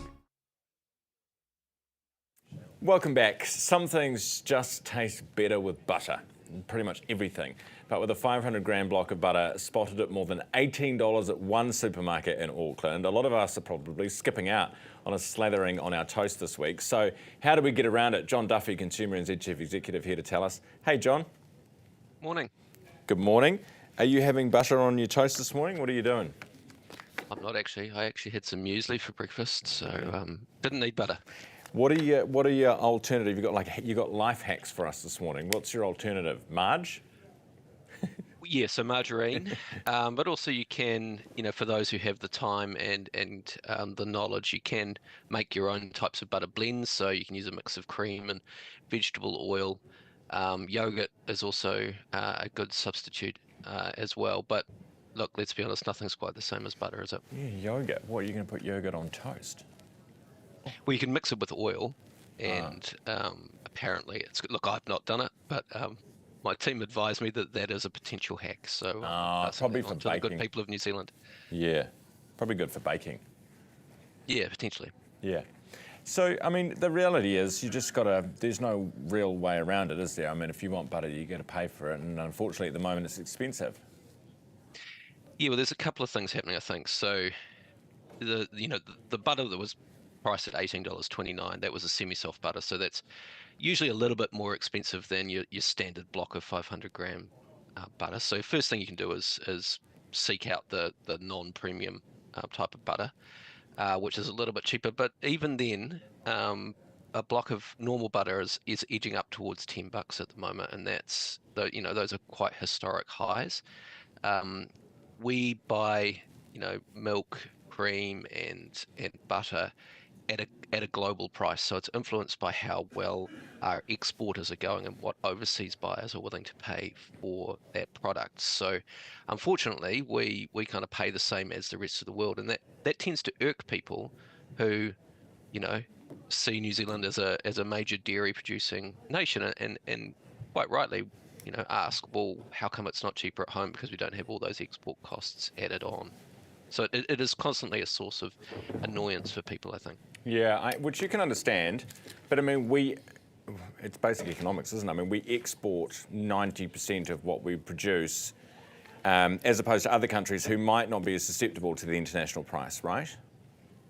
Yeah, that's right. And let's not forget, when the price of butter and milk and things are high, or lamb cuts, that sort of thing, as often used as examples, it means farmers are doing well, which in theory is good for the economy because there's more export dollars rolling in. Hey John, speaking of rolling in, Jaffa's rolling out. Their RJ's is not going to be producing them anymore. No more biffing off Baldwin Street in Dunedin. Look, your producer just mentioned this to me. It's the first I've heard of it, and I'm shocked and disappointed. I love a Jaffa. In fact, I probably love Jaffas more than butter. So I'm really disappointed to hear that, and I'm not sure the reasons behind it. Perhaps it's a reflection of tough economic times, or their ability to sell through the supermarkets, which is becoming increasingly difficult for many suppliers. So I'm interested to dig into that a bit more and find out why. Sad day for RJ, sad day for us. John Duffy, a Consumer New Zealand Chief Executive, thanks for your time this morning. Just gone 19 after 8, loves Jaffa. So they have said, RJ's, that the reason that they're pulling back or cancelling Jaffas is because of falling sales. So we're not buying them. And is that because they're too sugary? Is it because we have more options for sweets these days? Or is it just sign of the times? They're expensive, because I think it was $5 for 150 grams, so not much for $5. So is that the reason for this? Ryan at nzherald.co.nz joining our panel this morning. We have Sarah Sparks, Sparks Consulting founder. Good morning. Morning. And Maurice Williamson's here, former National Minister, Auckland Councillor. Good morning to you. Good morning. Good to have you. Do you love a bit of a Jaffa? Yeah, used to love them. But Snifters were my favourite, but they went many years ago. Do you remember Snifters? Yes, I do. Yeah. You get the boxes at the movies. Yeah. Why do you think they're going out of fashion? Just, I would imagine, trends, and people like things more and they move their options. Can I just put a quick clip about your butter thing? Yeah. Do you know that in New Zealand some years ago it was illegal to sell margarine? And you needed a doctor's prescription for margarine? Really? No. You can check it out. The dairy industry was so worried margarine was coming. First of all, you were not allowed to add colour to it, so it was a grey black mess, and you could only get it on a doctor's prescription. Really? That was the government deciding on what was best for the industry. Because we then went, there was the phase where people said, oh no, you shouldn't have too much fat. Yes. And so people too much salt. Too much salt, so we would have margarine. But then that's probably not the best thing for us either. I mean, we should just eat nothing, really, shouldn't we? No, you just should eat everything in moderation. That's what you should. Exactly. Yeah. The butter thing is interesting. The Jaffas, were you a Jaffa eater? Is it because of price? Is it because of taste? Is it because of sugar? What do you think's behind this? Well, I'm not a sugar person, but also I'm a one-eyed Cantabrian, so Jaffa has a bit of baggage where I'm from. Okay, fair enough. It was given a bad name by us Aucklanders, wasn't it? It was. Yeah, it was. It's a great term though, isn't it? All right, let's talk about something else. The fines for shoplifting. Do you think, Sarah, that they're actually going to make a difference? Because in order to find somebody, you have to have a cop there to find them. In order to have a cop there to find them, you're going to have held this person, from when they do the shoplifting to when the police come, which is highly unlikely on the part of the supermarket. So will it actually make a difference? No, I did have questions about the operational rollout at the announcement. Even the minister looked a bit quizzical when he was asked. So I was thinking about that in terms of the extra pressure on police, and also, there's some other options here that deal with theft in the community. So I've been involved with Te Pai Oranga, which is a really great restorative justice program, focuses a lot on theft. So, instead of loading up the justice system even more in prisons and, the impact on courts, why don't we put that program more on steroids? The previous government did. They actually backed it, and it works, and it helps with recidivism. Recidivism, yeah, it's a hard one. Yeah. It's one you don't want to have to repeat, ironically. Yeah. So I just think that, has it been well thought out in the real life rollout of it? Okay. Yeah. Because this is sort of what Chris Hipkins was saying today. But what about, crime didn't get better under the last lot, did it? It got way worse. Way worse. So, are we buying that? Well, I just don't know how the logistics of this will work. Yeah. Johnny Rotten shows up at a supermarket. He won't have any cash on him because he's out of money. He won't have any ID, and so you won't know who he is. you call the cops. I know people in my electorate who have called the cops for something really quite serious. There's someone in the neighbourhood and they're looking like they've got a bat and oh, look, can you just, we'll get back to you in a quarter of an hour. So they're busy and they're flat tack. You're a supermarket and someone's stealing something off yourself. Look, just put a number in and you can do your insurance claim. So if you do have to retain the person, how do you do that? Yeah, because they don't want to do that, do they? They don't want to do that. They don't want to touch them. Well, because there's all sorts of issues about you've breached their rights and so on, and you can be sued. And so therefore, they've got no ID, so they can say, oh, you know, my name's Donald Trump, and then they'll say, well, is it? Yes, okay, well, how do you prove it's not? No ID. Yeah. I think it's a great idea in theory, because you do want to do something about it. It's got so bad. I just don't know how you do it in practice. Yeah, I agree. But and then the point is that a reason not to do it? You know, like well, it is a reason not to do it if it doesn't work. Yeah, I suppose that's the reason not to do it. So the theory sounds great, but we've got to now see how it works in practice. Good point. We'll get to our panel's reaction on this ad, this warehouse ad that's causing a storm on the internet. It's been essentially banned. Maurice Williamson and Sarah Sparks back in a moment. Maximising productivity, what have you got? Oh, well, if we switch to 2 degrees, with Flex for Business, we can instantly manage data usage, employee mobile plans, and cost centre reporting, saving us time and money. Cool. I'll get onto that then.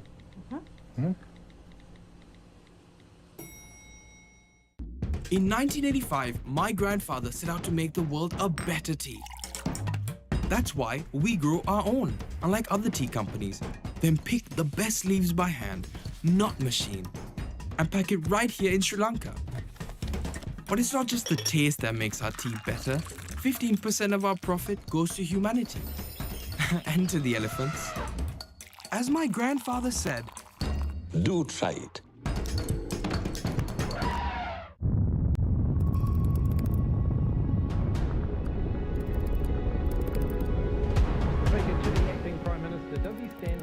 You don't shout out like some bunch of clowns. My message to the unions is very clear. Don't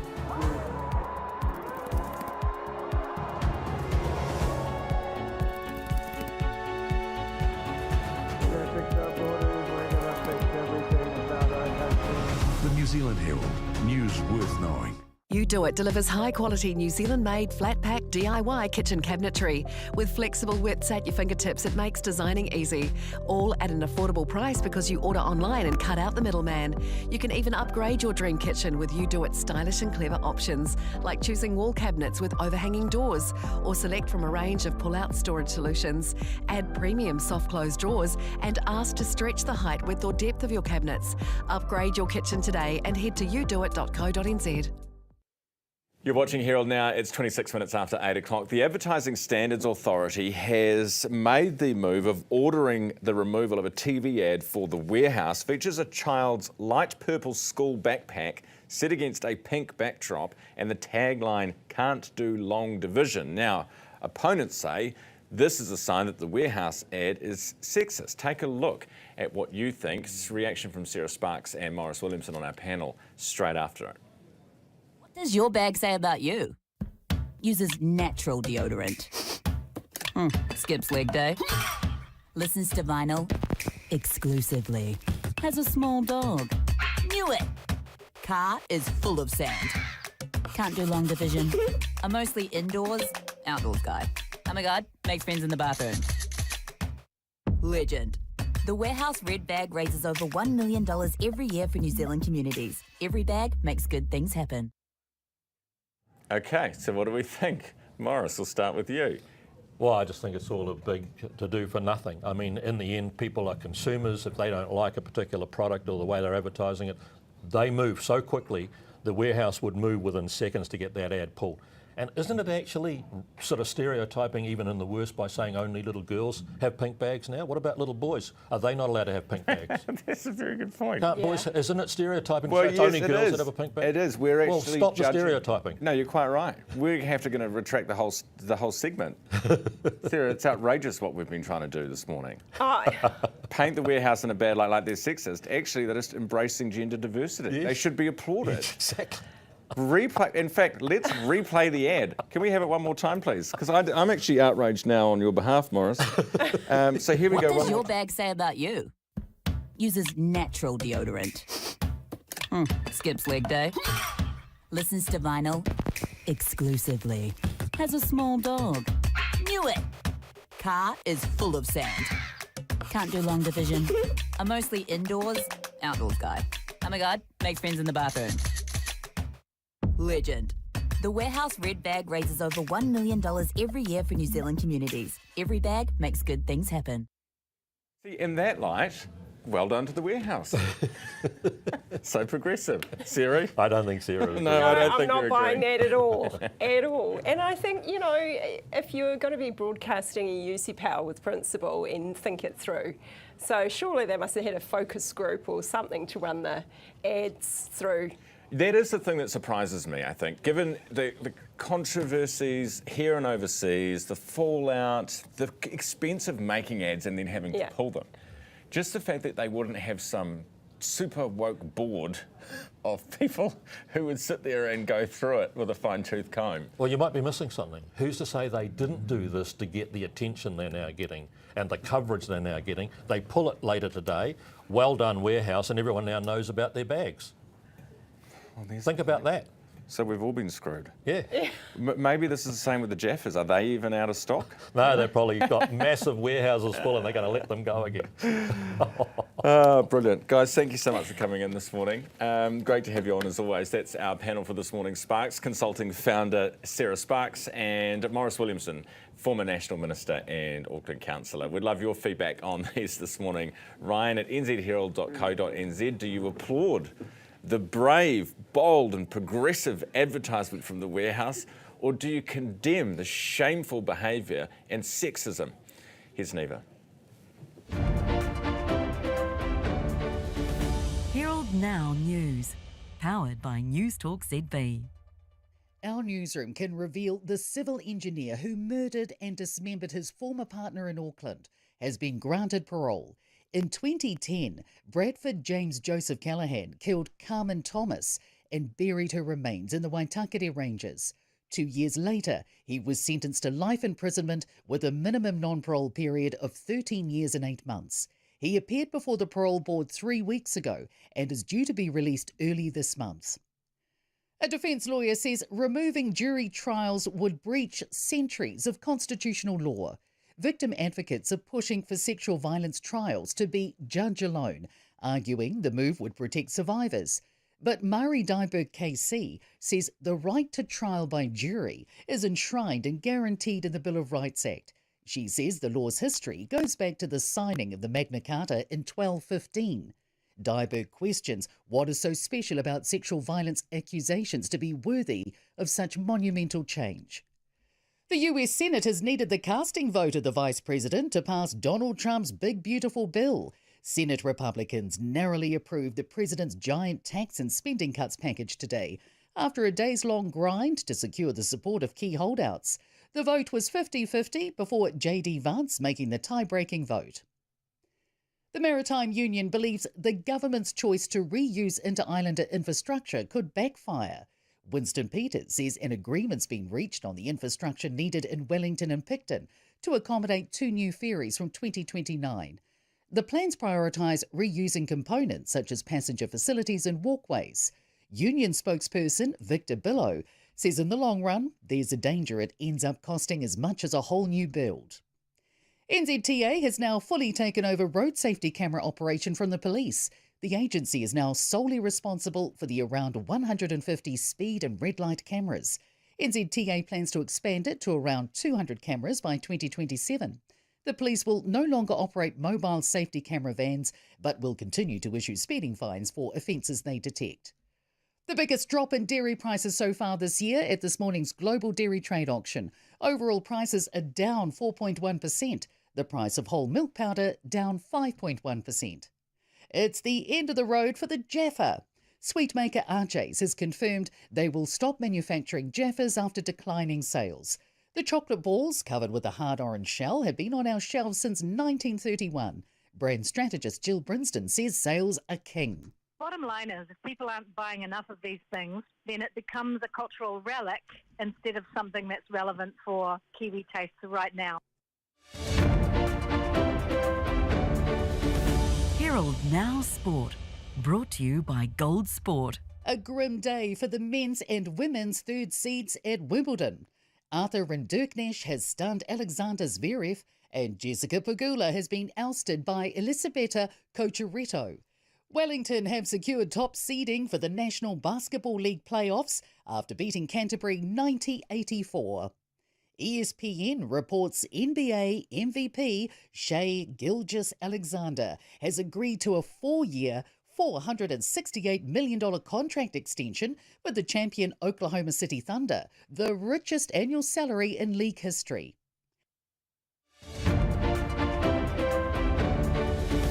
Herald Now Weather. Brought to you by After You a Do It settled start Kitchens. to the week, today we start to see the beginnings of a change ahead of this next weather system from the north. So there are two things that we'll see today. Firstly, an increase in high cloud, especially for the North Island and the upper half of the South Island. The second thing that we'll see is that increase in northeasterly winds, especially for this evening. Several watches and warnings are already in place for heavy rain and strong winds, mostly from Thursday, but more information can be found on metservice.com. Now, in the far south, it is a crisp start to the day, but look at those daytime temperatures along the coast, double digits for this afternoon. An increase in high cloud will be seen quite prominently through here, but by the evening in Tasman, we could see a few spots of rain. Even though it's going to be quite a cloudy day for the lower North Island, it's actually expected to remain dry, apart from the odd shower towards Taranaki Maunga. Now, Bay of Plenty, Taupo have a rain jacket handy. There may be the odd shower for you today. And this evening along the coast, we see those increasing northeasterly winds.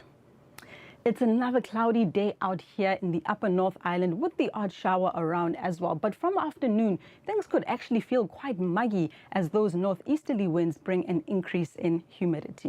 You're watching Herald Now. It is 25 minutes away from 9 o'clock. We're going to get to Simeon Brown, Health Minister, for a quick chat on the announcement this morning. That's happening before 9 o'clock. Right now, the All Blacks are gearing up for a massive game against France in Dunedin.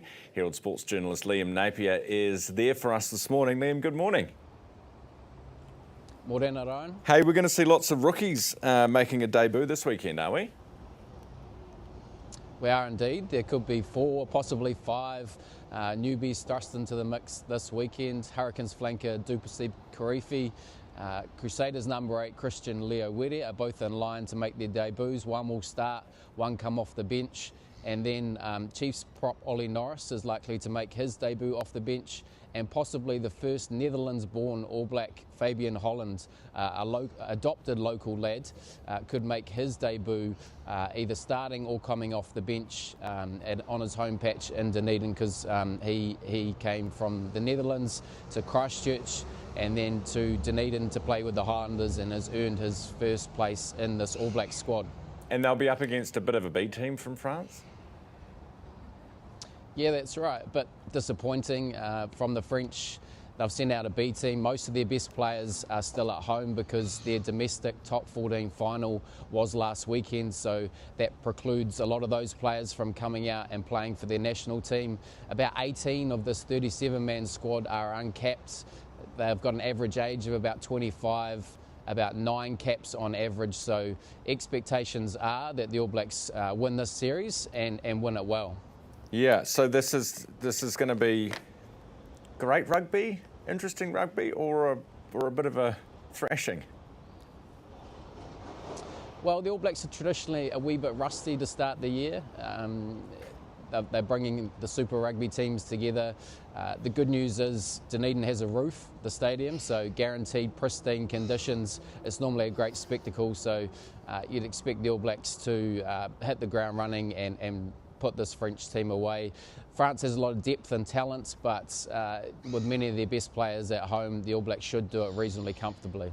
When are they naming the team, Liam?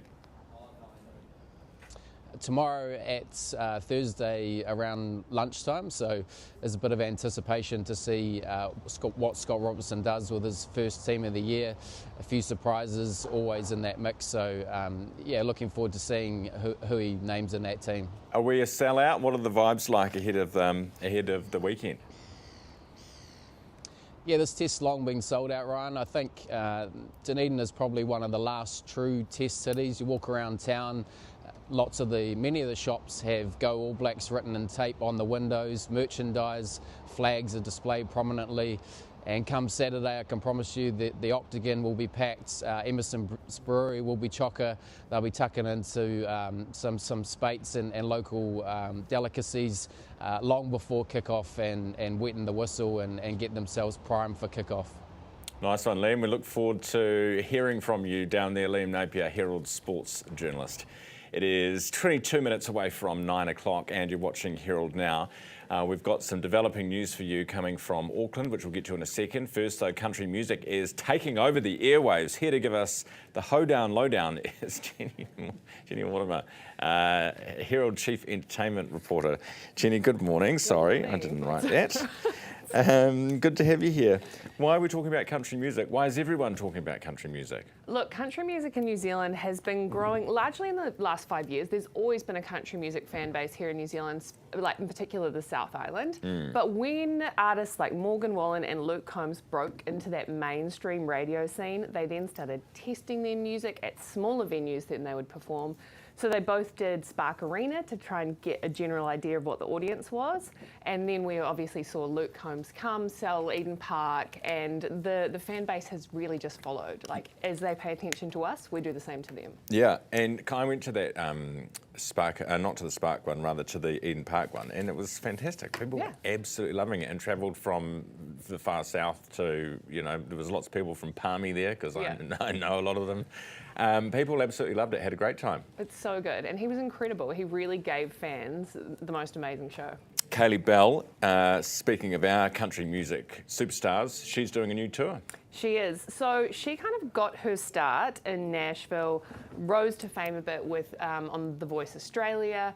And now she's back in New Zealand. She's got a 4-month-old baby and she is touring. She's doing 5 shows in November. And New Zealanders love Kaylee Bell. She is a real homegrown sweetheart, but she's also having some real success, which makes us, we're so used to that tall poppy thing. But with Kaylee, we've really gotten behind her and gone, one of ours has made it through the country ranks. She's an absolute trooper. Yeah, she is. Phenomenal person, new mother. Lots going on in her life, so great that she's back on the road. Hey, TVNZ revealing its top 20 streamed shows. What are they? Well, of course, as you know, the news. It's what everyone is watching, so that was number 1 for streaming. Then we had some international dramas. We had The Rookie, and then Bluey was in there because anyone with a child under 5 knows that those 7-minute episodes are essential for parenting in 2025. Interesting. Now, Jaffers, just to finish off, are you a Jaffa fan? Are you mourning their loss this morning? How are we feeling? I am currently writing a very controversial piece on why I'm glad Jaffers are gone. And I think New Zealand is the only ones to blame because they weren't buying them. So there were better things out there. People started buying them. And I think if Kiwis aren't careful, the pineapple lump will be next. I agree. The thing about pineapple lumps, the only time I would ever buy them is when my cousins from Melbourne come visit. Correct. Are we ever buying Jaffas or pineapple lumps unless they're for international people visiting? Yeah. And they politely go, nice. Well, that's different. No one loves it. But if without a national lolly, who are we? Well, and that's the thing. Got a bird that doesn't fly, and now we've got no lollies. We need to be very careful on the pineapple lump because without it, the Jaffa kind of needed to go. It wasn't that special. Yes, it was iconic, but in the Herald poll yesterday, pineapple lump was voted the nation's favourite. So go buy it. You have to buy it or they're going to disappear. But hang on, what was the question? Was the question, what is your favourite lolly? The most iconic New Zealand lolly. Very different concept, isn't it? Yes. You don't just buy something because you want it to keep being iconic. Well, everyone's favourite New Zealand sweet treat surely is Whittaker's chocolate, right? Like that's where you would actually say the taste. Yes, you go back for more. Like you actually enjoy it. It's not something that's just forced on you that you're supposed to pretend to like, when none of us clearly do.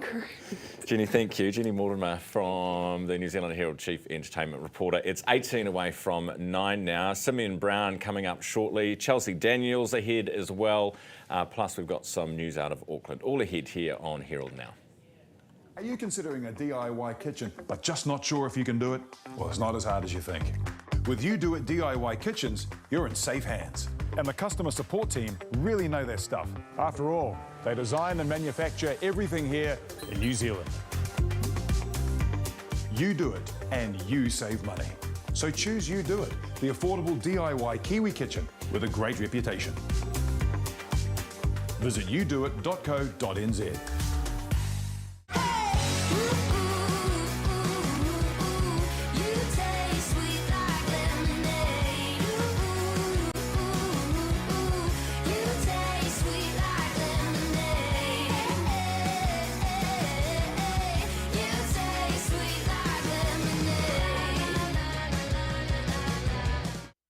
I'm Hayden Scott and I'm a knife maker. I make knives from my workshop at home in West Auckland. Yeah, my previous life I was a chef, did that for 25 years. But I had this knife making thing that I was doing and had been doing for some time. And so that transition from finishing that 25-year career and taking the plunge into full-time knife maker, I had been building up to that, but I still had to take a leap.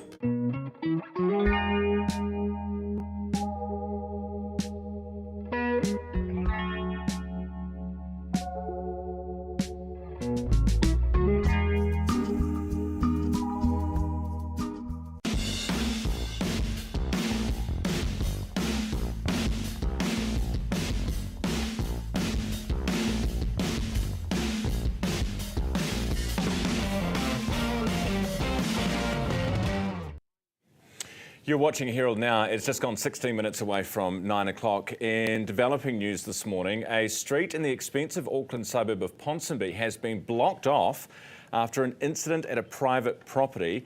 Neighbours have been told by police, quote, not to touch anything. Police were seen cordoning off Reynolds Street, this is off Ponsonby Road, around 7 o'clock this morning. And from the cordon, police wearing sterile gloves could be seen entering and exiting a property that itself was wrapped in police tape. A worker at a local cafe told the Herald they were told by police, quote, not to touch anything near the street when they arrived to work. According to staff from another nearby cafe, police said they believed there was no further danger to the community. Police continue to investigate this morning. It is 8:45 now. And joining us is Chelsea Daniels from the Front Page podcast. She's crawled in from her sick bed after a couple of days off. Hopefully not still sick. Chelsea, good morning. I was hoping no one would notice, but thank you. Oh, sorry, I just read what's written. Oh, good. Yeah. So you're well? Oh, yeah, better. How yeah, well are you? I'm good. No, just a week cold thing. I promise I wouldn't put you on. Who's going to do your job? And well, that's a good point. That's a good point. Hey, so what are you talking about on the podcast today? Yeah, so this morning we spoke with Herald investigative reporter Michael Morra. He's been looking into the story for months now. Basically, investigations by Morra have highlighted a rise in predators using social media to target their young victims. Now, among the figures that are startling officials, 2024, last year, there were over 1,500 referrals by Snapchat to police about grooming and child sex abuse material by local users, and more than double the reports. That was more than double reports than the year before. So the year before was about 600 odd. But Morra reckons that this is likely underreported though, so that it could be a lot worse. This could be the tip of the iceberg. So in recent years there was concerns about sextortion, so somebody getting you to send maybe a nudie photo and getting money out of you. But around in recent years it's been this thing about people getting off on just getting kids to do sadistic things just for the clout or the enjoyment of it among their peers, which is just absolutely disgusting. And if you think that your kid, my kid's not going to buy into this crap. Like, I monitor all their devices. Maura spoke to a mother who, she thought so too. She got her kids some mobile phones to like go from school and home and etc. But they see their friends using these apps and they're like, I want to download that. And it all starts off very innocently. They were speaking to an 11-year-old girl from Australia. Became friends with her. Then the 11-year-old girl would be like, oh, let's talk over on Telegram, this app. And of course, Telegram is decrypted or encrypted messages. So it starts off very innocently, then it just snowballs and snowballs into this awful thing. Yeah, we had Maura, his story on the show yesterday. So really looking forward to a deeper dive with the podcast today, Chelsea. Thank you very much for that. Thank you. Good you're better and feeling well enough to come back into work. That is Chelsea Daniels with the Front Page podcast, which is out at all podcasts, all of them. Everywhere. All of the podcast places. Go and find it. It is 12 minutes away from 9 o'clock. You're watching Herald Now. Time to talk business with our partners 2 Degrees. Overnight milk powder prices came down with a bit of a thump in the latest global dairy trade auction. It's the 4th consecutive drop and by far the biggest drop of this year. Earlier, Garth Bray, Business Desk on the show with the numbers. Bear in mind, though, of some very high prices. So, put that in context. Butter has been doing extremely well. I mean, when I did the numbers really quickly, at, $7,500 a metric tonne US, that's still about $6.18 worth of actual cost in your 500 grams of butter there. So it's still holding up pretty well. And milk powder, whole milk powder was down 5 points, just over 5%. Just over 5.1%, which probably is almost... I don't think we've seen something bigger since back in 2 years ago, really, when there was a big drop. Yeah, as you say, coming off a high base, but that is our biggest export commodity, is the whole milk powder, isn't it? Yeah, it probably gives you some insight into why Fonterra, when it was setting the forecast for the coming season, sort of said, OK, we're going to aim for like a $10 per kilo milk payout, which is roughly what they're trying to hit this year as well, and will probably more or less confirm in September. But they gave a range of like $8 to $11, just allowing that sort of global uncertainty. The state of the world economy might mean that those prices come down. I mean, interesting, they put some collection figures out yesterday. I think the last season was Fonterra's biggest season for milk collection in New Zealand in 5 years, 1.5 billion kilos of milk solids. Wow. So staggering numbers. Yeah, it is. And as the rest of the world, other parts of the world have been obviously had to pull back, we've got the supply and the price is good, and so things are great. Despite some dry conditions as well. Yes. Now, retailers doing it tough, blaming, speaking of conditions, weather conditions for the warehouse. Yeah, right. I guess this is a downgrade to their earnings guidance that came out yesterday, suggesting that their full year to August, they could either make or lose $5 million. So quite a big range there to pick across. And they're basically talking about a delayed winter being a factor there. And I guess there's some sympathy for that. The market reaction was, yeah, well, fair enough. If you're a big retailer, you're ordering well in advance usually to get supply. If the season doesn't quite pan out the way you thought it was, you're sitting on a lot of stock, you're paying for that. It's too warm at the moment to sell enough heaters or whatever. Buy your beanies and buy your winter woolies and all that kind of stuff. Slight turnaround, I think Kathmandu, or KMD, which is the brands which owns Kathmandu and a couple of others, had reported about they'd said similar kind of problem in earlier guidance. They'd said, a little uptick at the start of June there. I think their June to June comparison was about 13% up. Are you buying this? Is this because otherwise we would see this with all, I mean, if it's the weather and it's warmer than it should have been, then all retailers in the same space would be having the same problem, wouldn't they? Funnily enough, you mentioned that. So Briscoe's was saying back a few months ago, we're having a bit of a tough time in autumn, but they just got escalated into the NZX50 and the warehouse got dumped out last week. So maybe it's about how you do it and how you run it. That's important. Some figures showing startups do better when they're run by women than men. Yeah. This is an interesting one. Maybe that was an indication of who they should be looking at to run some of these companies. But we had some stats out of a conference down in Wellington that was talking to women and startups, and the local advice there was that backed up by some good reporting that female-founded startups generate about 78 cents for every dollar of funding, and male-founded startups produce about 31 cents. So, you know, the argument being perhaps that they're just focused on the job rather than trying to go fast and break things, I think, was the point. Or is it that there would be more men doing startups, therefore higher risk of failure? I don't know. Well, interesting. Yeah, the Kiwi Bank CEO, Steve Yurkovich, was there, and he was saying that female startup founders were 25% less likely to fail, but found it about 50% harder to get funding in their estimation. Okay. Well, maybe that would also explain the high, not that I'm trying to explain it, well, I guess it's important to explain, but would you, if you are, you know, if you've got to get over the bars that are so much higher to get funding, perhaps once you do get funding, it means you've got a really great idea. Right, or you're just really determined to make it work, which is half the battle, right? Yeah, interesting. And you're watching Herald Now. That was Garth Bray from Business Desk. Thanks to our partners 2 Degrees. 8 minutes away from 9 o'clock now. The government this morning announcing a new elective boost program, or extension to the program, I should say, planned to give 21,000 more elective procedures over the next year. Simeon Brown, Health Minister, with us live. Minister, good morning. Good morning, Ryan. So an extra 21,000. My question would be, why not more? Well, we're unlocking capacity both in the public system and the private system to get on top of wait lists. Ultimately, if we can do more during that time, we will. This is how much is being planned. It's an 11% increase over and above what had been previously planned. But look, if we can deliver more, we will. But this is a big step up because we know how long the wait lists have grown, and we're starting to see some real progress in reducing those wait lists. And this is about continuing that momentum. And you've already exceeded your target for the current period, or for the period just finished. That's correct. So, which is great. What impact is this having on the overall list? Like, how close are you to reaching your target for elective surgeries, not waiting more than 4 months? The target, the long-term target is 95% of patients being seen within 4 months by 2030. The milestone target is 63%. By the 30th of June. We will know whether we've reached that once the numbers are validated later this month. We've made good progress towards that with this elective boost. So that's still a long way to go, though, isn't it?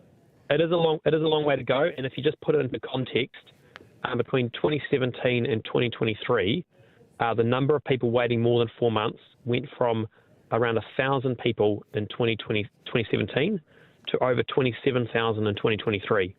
So a huge increase in those wait lists under the last government. You must be hoping you'll crank that down pretty quickly, though, in short order. That is the absolute focus, and that's why we're using as much capacity in the public system, and we're also signing these agreements with private hospitals, because patients don't care who's delivering the service, they just want it done. Only problem, of course, is your we need to unlock that capacity. Is your staffing in the public sector, right? That they won't have the skills and ability to do the operations they need because the private's swallowing them up. Look, it's about working to unlock capacity. In fact, Chris Hipkins, when he was Minister of Health back in 2020, took a paper to Cabinet saying exactly the same thing. Need to unlock capacity in the public and private system. Difference is, I'm doing it, he talked about it.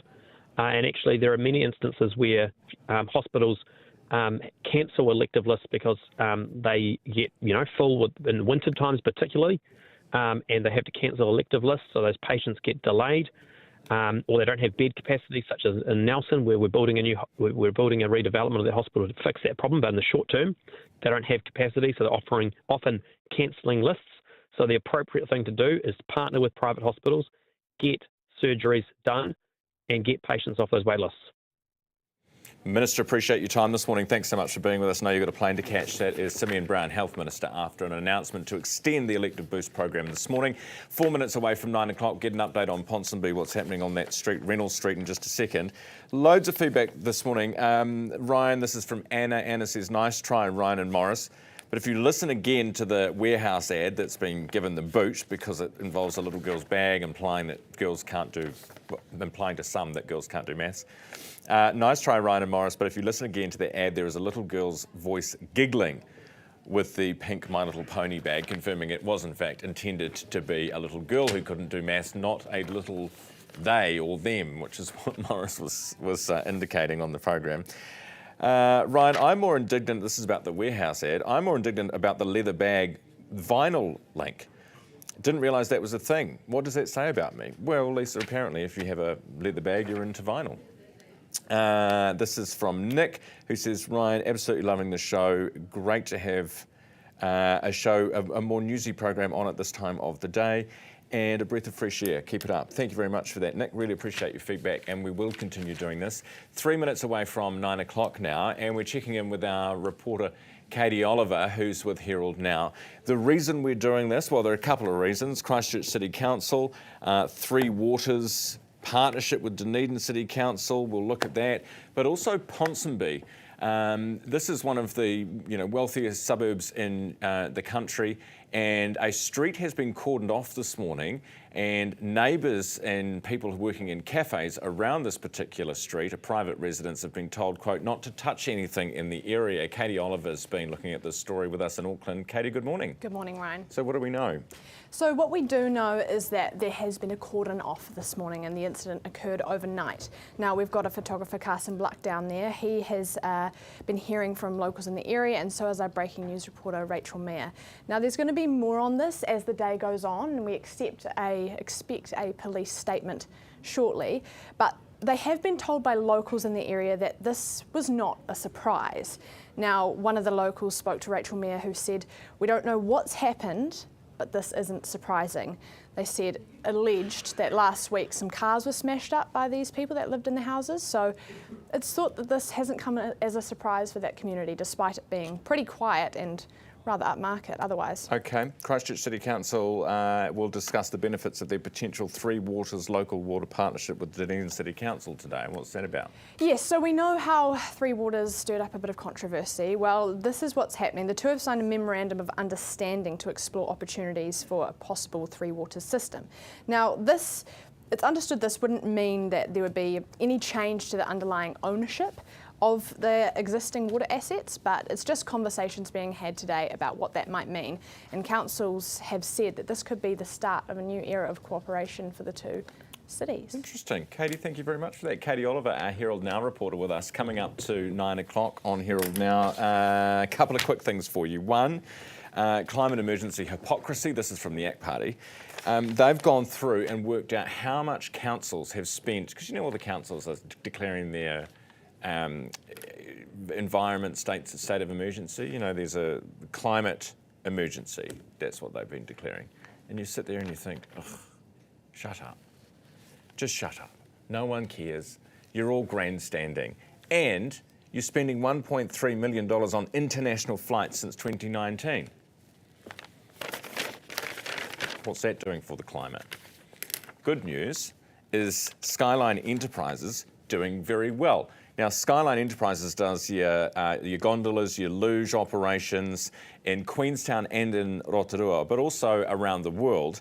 The good news is there is a strong result locally because of the tourism rebound, which we're starting to see, particularly in places like Queenstown. So the New Zealand result, domestic operations recorded total revenue of $117 million for the year. That's up 19% on the $98 million in 2024. 1.4 million gondola trips and 3.2 million luge rides across Rotorua and Queenstown operations. So that is excellent news. It's 9 o'clock. Here's Neva with headlines. Herald Now News, powered by Newstalk ZB. Our newsroom can reveal the civil engineer who murdered and dismembered his former partner in Auckland has been granted parole. In 2010, Bradford James Joseph Callaghan killed Carmen Thomas and buried her remains in the Waitakere Ranges. 2 years later, he was sentenced to life imprisonment with a minimum non-parole period of 13 years and 8 months. He appeared before the parole board 3 weeks ago and is due to be released early this month. A defence lawyer says removing jury trials would breach centuries of constitutional law. Victim advocates are pushing for sexual violence trials to be judge alone, arguing the move would protect survivors. But Mari Dyberg KC says the right to trial by jury is enshrined and guaranteed in the Bill of Rights Act. She says the law's history goes back to the signing of the Magna Carta in 1215. Dyberg questions what is so special about sexual violence accusations to be worthy of such monumental change. The US Senate has needed the casting vote of the Vice President to pass Donald Trump's big, beautiful bill. Senate Republicans narrowly approved the President's giant tax and spending cuts package today, after a days-long grind to secure the support of key holdouts. The vote was 50-50 before J.D. Vance making the tie-breaking vote. The Maritime Union believes the government's choice to reuse inter-islander infrastructure could backfire. Winston Peters says an agreement's been reached on the infrastructure needed in Wellington and Picton to accommodate 2 new ferries from 2029. The plans prioritise reusing components such as passenger facilities and walkways. Union spokesperson Victor Billow says in the long run, there's a danger it ends up costing as much as a whole new build. NZTA has now fully taken over road safety camera operation from the police. The agency is now solely responsible for the around 150 speed and red light cameras. NZTA plans to expand it to around 200 cameras by 2027. The police will no longer operate mobile safety camera vans, but will continue to issue speeding fines for offences they detect. The biggest drop in dairy prices so far this year at this morning's global dairy trade auction. Overall prices are down 4.1%. The price of whole milk powder down 5.1%. It's the end of the road for the Jaffa. Sweet maker RJ's has confirmed they will stop manufacturing Jaffas after declining sales. The chocolate balls, covered with a hard orange shell, have been on our shelves since 1931. Brand strategist Jill Brinston says sales are king. Bottom line is, if people aren't buying enough of these things, then it becomes a cultural relic instead of something that's relevant for Kiwi tastes right now. Herald Now Sport, brought to you by Gold Sport. A grim day for the men's and women's third seeds at Wimbledon. Arthur Rinderknecht has stunned Alexander Zverev, and Jessica Pegula has been ousted by Elisabetta Cocciaretto. Wellington have secured top seeding for the National Basketball League playoffs after beating Canterbury 90-84. ESPN reports NBA MVP Shai Gilgeous-Alexander has agreed to a 4-year, $468 million contract extension with the champion Oklahoma City Thunder, the richest annual salary in league history. Herald Now Weather, brought to you by You Do It Kitchens. Kia ora. After a settled start to the week, today we start to see the beginnings of a change ahead of this next weather system from the north. So there are 2 things that we'll see today. Firstly, an increase in high cloud, especially for the North Island and the upper half of the South Island. The second thing that we'll see is that increase in northeasterly winds, especially for this evening. Several watches and warnings are already in place for heavy rain and strong winds, mostly from Thursday, but more information can be found on metservice.com. Now, in the far south, it is a crisp start to the day, but look at those daytime temperatures along the coast, double digits for this afternoon. An increase in high cloud will be seen quite prominently through here, but by the evening in Tasman, we could see a few spots of rain. Even though it's going to be quite a cloudy day for the lower North Island, it's actually expected to remain dry, apart from the odd shower towards Taranaki Maunga. Now, Bay of Plenty, Taupo have a rain jacket handy. There may be the odd shower for you today. And this evening along the coast, we see those increasing northeasterly winds. It's another cloudy day out here in the upper North Island with the odd shower around as well. But from afternoon, things could actually feel quite muggy as those northeasterly winds bring an increase in humidity. You're watching Herald Now, and in news just to hand, the jury in the Diddy trial in New York City has reached a partial verdict. This is reporting from Reuters this morning. A jury reaching a partial verdict during a second day of deliberations. This is a live shot outside the courthouse in New York right now.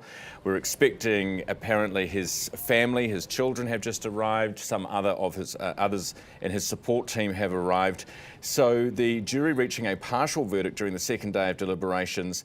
The foreperson says they've reached a verdict on counts 2, 3, 4 and 5. However, they say a verdict cannot be reached on count 1. This is the racketeering conspiracy charge.